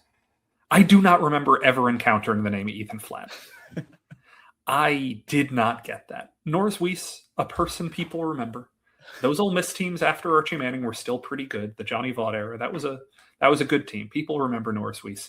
Ethan Flatt, I am sorry if you are an avid listener to the Junkyard Dawgcast and I'm letting you down, but I had no memory of Ethan Flatt being Eli Manning's immediate successor. I could have named a lot of quarterbacks that came after him. Brent Schaefer came shortly after him. Jevon Sneed, as you mentioned, came shortly after him. There were some quarterbacks from that era that I can remember. Ethan Flatt is not a quarterback that I can remember. Do you have anything from the broadcast that you want to shout out? I didn't read the part of your text that said to look for that, so I didn't do that. I will call out another one then in filling that in. They were talking about some of these other games. They were talking about Texas A&M and how they looked in Starkville, and they were talking about Johnny Manziel, and I can't remember. I think it was Berline just says, I'm really impressed with that kid, which is just funny. Like looking back at a time where we didn't really know who Johnny Manziel was. He was the new guy, but I'm impressed with that kid was a hilarious look back line from Berline on that one. Stellar stats, run through some of the numbers. Georgia scored 5 touchdowns in this game. All 5 were on drives of 75-plus yards. Very impressive. Aaron Murray, 21 of 28, 284 yards, 4 touchdowns. I have it as he hit 11 different receivers, so he was passing the ball around. Marlon Brown, 3 receptions, 113 yards, a touchdown. Todd Gurley, I thought watching this game, I was like, they didn't really run the ball a ton or have a ton of success. He still had 18 carries for 117 yards. I think that's just me, that's just what Todd Gurley did. Alec Ogletree, 11 tackles, 2 tackles for loss, a sack, a safety. Damian Swan, 3 tackles, 1 tackle for loss, 1 sack, 2 fumble recoveries for 49 yards. The defense as a whole had 4 sacks. Anything numbers-wise, Ben, that you wanted to shout out? Couple of things we've already mentioned, but Georgia did get sacked on its first 3 dropbacks of the game, which is nightmare stuff. You mentioned that he completed passes to 11 receivers. I think his first 8 completions went to 8 different receivers. So he was spreading the love big time. My biggest stat thing is not really a stat. The first half drive chart was a disaster. I mean, it was punt, missed field goal, 66-yard touchdown pass on third down, fumble, turnover on downs, 40-yard touchdown on third down to end the half. So they had 106 yards of two completed passes, both on third down on their 2 touchdown drives. Everything else in that first half was a disaster. Somehow still outgained Ole Miss 203-76 in the second quarter. Yeah, Aaron Murray did not have a completion until the very last play of the first quarter, but they wound up getting things. 18.3 yards per completion, though. Pretty good afternoon for Aaron Murray. What it meant and what it means, this is just kind of looking at how important this game was for Georgia and also, looking back at it now. We talked about it earlier. Tim Brando talked about teams still in the title hunt. Eventually, Kansas State falls out. Oregon falls out. The week after this game, Georgia beats Auburn 38-0. That clinches the East. They finish the regular season with blowout wins over Georgia Southern and Georgia Tech. Sets up an all-time game against Alabama. Georgia loses 32-28. Ben, I don't know if we need to vote on this live, but if we ever do a loss on this podcast, I think it's the 2012 SEC title game. That is an all-time game. Yeah, 2012 SEC title game. We could just do like a whole Alabama series if we wanted to. All the losses against Alabama. There'd be a few good rewatches there. But yeah, I think 2012 Alabama would probably be the smart. I need to think about it. We need to do a loss eventually. We do need to do a loss eventually. So I need to think on that a little bit. Since I probably won't be the guest on your 2012 Alabama rewatch podcast, can I tell you my story from that game ending? Please. Absolutely. I was watching it in my dorm with my roommate and his girlfriend at the time, who, no knock on her, she was not a football fan. Not everybody's a football fan. But I remember when the Chris Conley play happens, the second he catches the ball, I know what it means, and I just slump onto the futon. And my roommate, who was a big football fan, he catches on like a split second after I do, and he falls down. And then 2 or 3 other people we were in the room with are just immediately they see the clock hit 0. They bury their head in shame. My roommate's girlfriend, again, bless her heart, not a big football fan, just goes, what happened? What happened? And I go, Georgia lost. And she goes, why? And I'm like, because there's no more time left on the clock. And she goes, well, why isn't there time on the clock? And at the top of my lungs, I go, because that's how time works. And I storm out of the room. I'm not going to explain linear time to you. That there were 4 seconds, and now there are 0 seconds, and the game is over, and I'm done talking about it. And I stormed out, and I went for a mile walk around campus. And I came back an hour later. I'm like, yeah, I'm sorry, guys. That was a lot to process. I didn't want to explain clocks. I hope you guys did a better job of keeping her cool than I did. No, not really, to be honest with you. It sounds pretty similar to the situation I was in, to be honest with you. I remember being at home, and I think it took me a second to realize, and I just remember taking my fist down and just hitting the table, because I, in high school, knew some Alabama fans, and so I knew what that was going to mean. But I will say this, I always have to remind Ben that, this podcast is for viewers and listeners. We might want to do a bunch of Alabama losses. We talked about at one point, Nick, doing the Missouri game that was 9-6. We would have fun. I don't think anybody watching or listening are going to enjoy that episode. Was that the 2015 game, the Missouri game?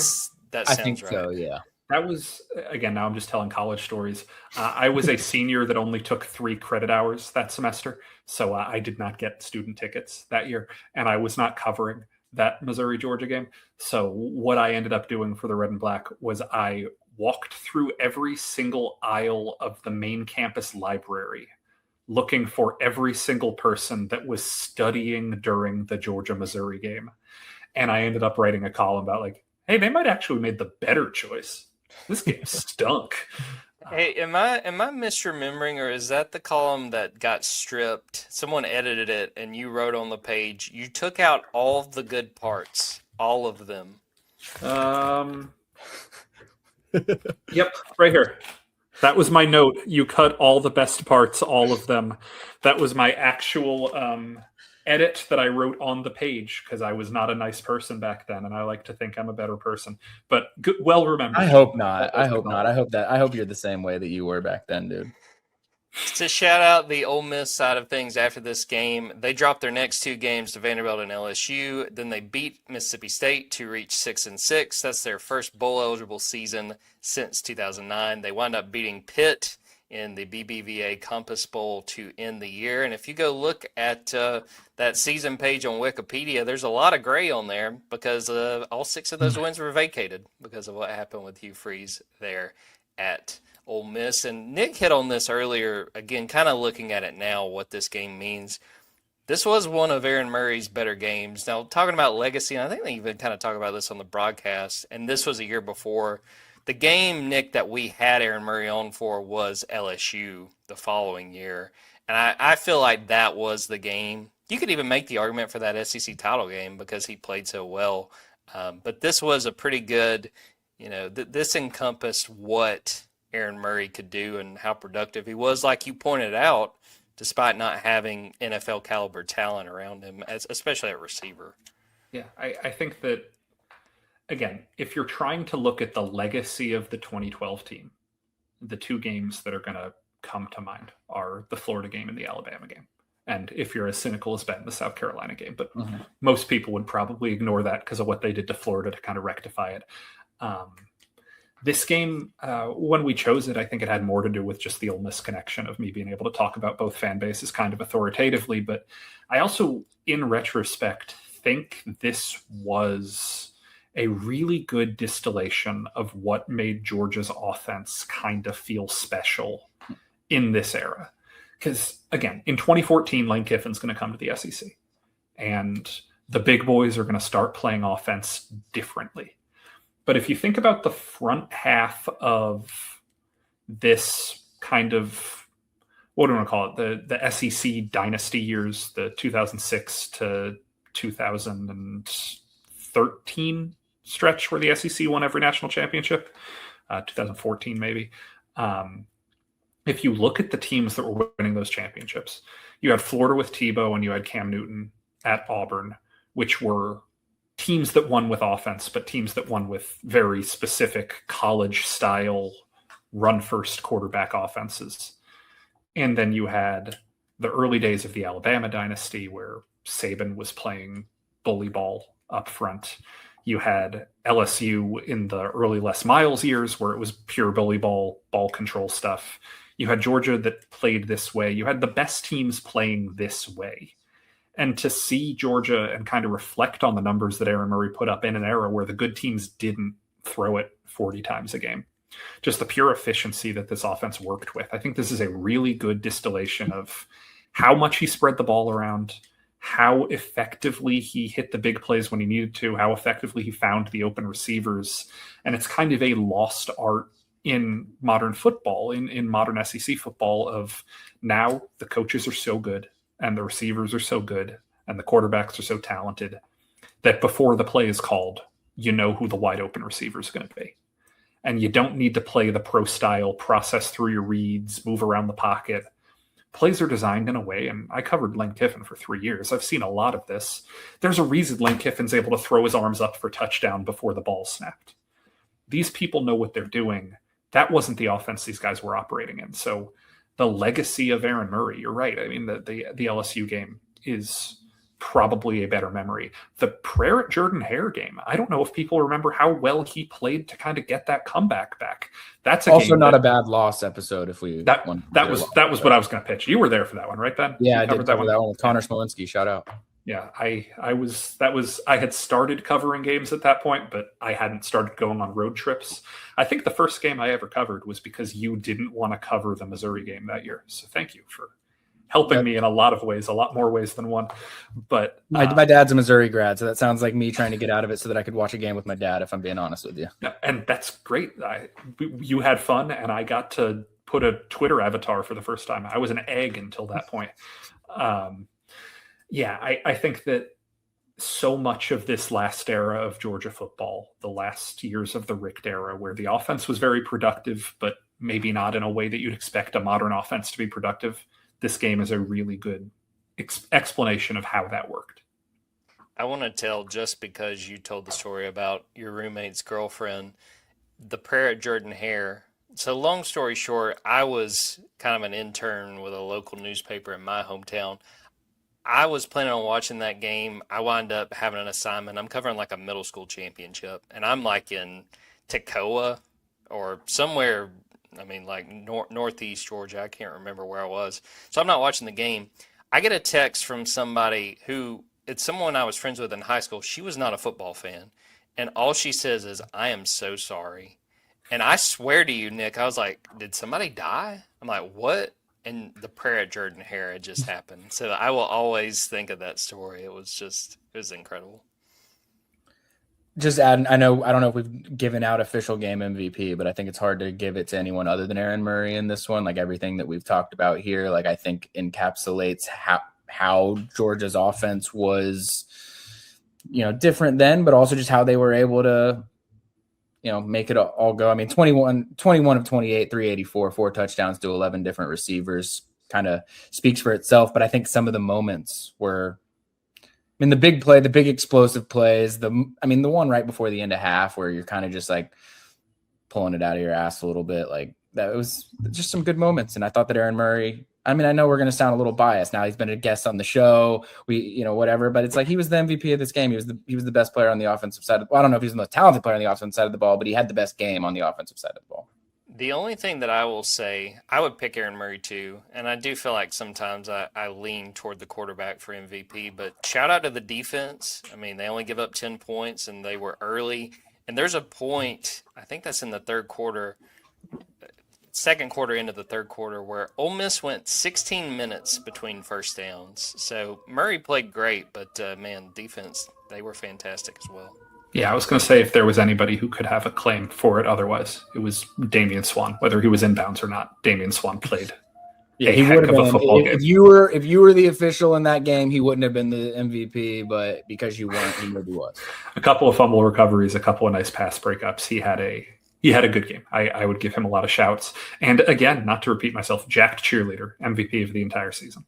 Absolutely. What else is there to say? Well, Nick, before we end this episode, I was going to kind of open this up, especially, we're not at the 2-hour mark, so, we got plenty left in us. But I did want to let you talk any of your favorite stories from either one of these beats, Georgia or Ole Miss, anything you wanted to share for the folks listening. Oh, that is so broad, man. Give me like a prompt here. What do you want? What about red and black? The red and black era covering Georgia football. Anything? What about maybe your favorite memory at a Deion Sanders press conference or something like that? You got any of those? I have never spoken publicly about that, and you're not getting the breaking news here. Oh, I thought I had you for a second. No, man. I owe so much to the red and black, and I owe so much to the time we all spent together. I think this was a little bit after Ben's time, but there was a point when I started getting to the office before anybody else. And on the big whiteboard, Jordan, am I allowed to say what I used to write? Is this a PG-13 or is this an R language podcast? Oh, no, you can say whatever you want. Yeah, let's maybe not say. I'll censor it. Yeah. I would, in big block letters on the whiteboard, I would write "classes don't effing matter," and make people recite it back to me anytime they were like, "I don't know if I can write this article. I've got a big test to study for. What's the board say?" And I alluded to these paper plates that I have right here. These are some of my genuinely cherished possessions. We would do class superlatives. We would write them on paper plates. It would be what your friends thought about you. And I've kept every single paper plate I've ever been given, most likely to win an argument by attrition. I'm still that way. Yeah, that's good. Most contentious power ranker. That's wrong. Connor should have gotten that award. Yep. I watch too many Friends reruns. That's still true. Yep. What else do we have? Another one about watching Friends. Another one about watching Friends. I totally forgot about this. Oh, I have mine. I need to go find mine. The most Nick Suss condescending look award. That's probably haven't changed there. Man, another Friends one. This one was written as a haiku for me. That's nice. Yep. To show you what era we were in college, my dad jokes were on fleek. That's not embarrassing at all. Most likely to make me laugh. That's nice. only one who rivals my loudness. She lives in Nashville now. We're both still loud together. The WTF is a word count award. I'm still verbose. We're 2 hours into this podcast. This appears to have been written in Morse code. I have no idea what that was, but it was from Joe Yorsky. Shout out. I can make an argument out of anything award. That's why we're podcasting. Yep, that's a good one. Oh my God, shut the F up award. That's probably fair. No, not fair. Now I'm getting to the sweet ones. Here's my personal favorite one. This was also from Joe, a different one, where he just drew a mural of me holding an iPad, wearing khaki shorts, and the caption says, "I friggin' love the Cat in the Hat," which is true. I do love the Cat in the Hat. Mike Myers is my childhood hero, of course. Why wouldn't I love the Cat in the Hat? So yeah, those are some red and black memories for you. Yeah, that's a great memory. I wish I was as good as you all. I don't think I have any in mind, to be honest. My favorite, shout out Lauren McDonald, the one that I got. Jordan Hill, most likely to cut a bitch. I could be a little contentious when I was a sports editor. Also, shout out Lauren McDonald. I believe ended up going to the Brunswick News, and I think she started at the Brunswick News like right after Sarah, my wife, and I we met working down there at the Brunswick News, and I think Lauren got down there like right when we were leaving potentially, but I never worked with her to my knowledge. But shout out. We can talk Mark Fox stories until the end of time. Also, I mean, just like the joy we had. You want to talk about being an asshole. Jordan, do you remember my sports editor semester when I would start off every staff meeting with staff power rankings? Yeah, I was very low on quite a few of those. So there were two people who I knew knew the joke was it's funny to put them at the bottom. So the only two people I ever put in last place were you and I think Robbie. I think that was the joke. Because you guys knew that the joke was it's funny to put them at the bottom and you don't want to be mean about putting other people at the bottom. But yeah, I would. Yeah, that's why you had Jordan last, was we were being funny. It wasn't honest power rankings. I do the same thing, Nick. It's all a joke. Out of the 3-person staff or whatever you guys have at Dogs 247, I love putting Jordan last in the power rankings still. I used to play wiffle ball in the office a lot, where either you or Connor would stand at the sports editor desk and I would stand in the editor-in-chief office, and the entire newsroom was in between there, and there was a lot of expensive equipment, and we would just play wiffle ball and just whack people, and they started hiding my bat, and I didn't like that, and it became a fun scavenger hunt. So we'd do that a lot. After production nights, we would go to the Calzone place. That doesn't still exist, right? There's no way. I think it does. I think it's just in a new spot. It's incredible.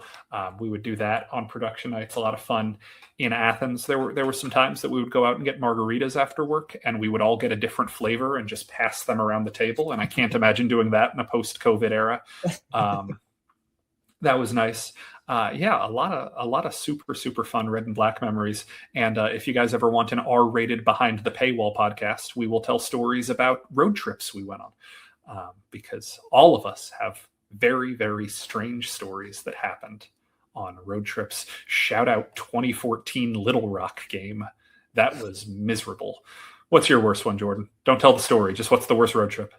Oh, gosh. Definitely Taxslayer Bowl after they fired Mark Rick. Okay, that's a good one. What about you, Ben? Lexington, probably 2012, maybe 2013. I don't remember exactly, but it must have been 2012 because it was with Ryan Black and photographer that we had at the time. And it was basically just 8.5 hours of those two bickering about something while I just sat in the back, not in silence, but definitely being like, I need to get the hell out of this car. Yeah. My Little Rock story involves the flu, shredded lettuce, cigarette burns, and somebody trying to sell me Xanax in a parking lot. Okay. So, yeah. But you think about it, illness and lettuce has come back. I mean, it's all the rage now. Yeah, all the rage. People are just so excited about it. It's all we're talking about, man. South Carolina 35-7 was also a tough road trip back, because I remember Ryan Black, bless his heart, love him, made us stop at like 3 different IHOPs along the way. I think we got home at like 6 a.m. because he needed to stop at IHOPs to write, and that was where he knew he was going to be able to get Wi-Fi. And I just kept, can we just go home and you can write this when we get home? Ben just really needs to let the South Carolina game go. Yeah, I don't think I ever will. I don't think my childhood best friend Troy, who I think you've met before, Jordan. I don't know if you've ever had the pleasure, Ben, but my childhood best friend, he and Ryan would have gotten along well because Troy hated driving. He never wanted to get his driver's license. He didn't end up getting his driver's license until the U.S. Marine Corps mandated that he had to. He was very anti-driving. And when he was finishing up with his time with the Marines, I asked him what he was thinking about doing when he returned to civilian life. And he was like, I think I'm going to be like a long-distance truck driver. And I said, you hate driving. Why the hell would you want to be a truck driver? And he said, truck drivers get to eat IHOP every day. I'm like, well, just get a different job and go to IHOP every day. There's nothing preventing you from doing that. You don't have to go through the rigmarole of driving a truck to just go to IHOP. Just live near an IHOP. And then we lived together for a year, and he never once went to IHOP. I don't get him. Best friend. Love him to death. Nick, before we close this out, I do want to give you an opportunity to plug your socials, plug what you got going on at the Tennessean. I don't know off the top of my head, is there any Georgia players on the Titans right now? Anything you want to shout out? Are there any Georgia players on the Titans right now? They've been through a slow period of Georgia players for a while now. I know they had a couple in the past. I will think that through, but right now, what to plug, what to talk about. If you guys care about the NFL at all, if you care about Tennessee Titans, if you care about the National Football League, I write about the Titans every day. Training camp starts next week. I do a podcast once a week. If you have thought I was entertaining, it is called A Football Show. I believe Jordan may have been a guest on A Football Show before, or one of its spin-off programs. But nevertheless, that is what I do. And if you live in or around Nashville, Tennessee, and you see a guy who looks like this, feel free to come up and say, hey, are you the weird guy from the student section? And I will say, yeah, that was me. Awesome. Really appreciate you coming on. Did want to shout out, I didn't even realize this till we started recording. I don't know if you can see this. I've got the pin from your wedding. I did notice that. So very, very cool there. Nick's one of my favorite people. I know Ben feels the same way. So I appreciate you taking the time and rewatching this game. Thanks to everyone who is watching and listening. Be sure to subscribe to Dogs 24/7. Subscribe to the Junkyard Dawgcast. Hoping we'll still do some of these What A Games as we get into the season, but they'll be more sporadic because we'll have actual games to talk about. Subscribe to the YouTube, to the TikTok, all that good stuff. So we'll end it right there. For Nick Suss and Ben Wolk, I'm Jordan Hill. Thanks for tuning in, and remember, you can't spell dogs without WAG.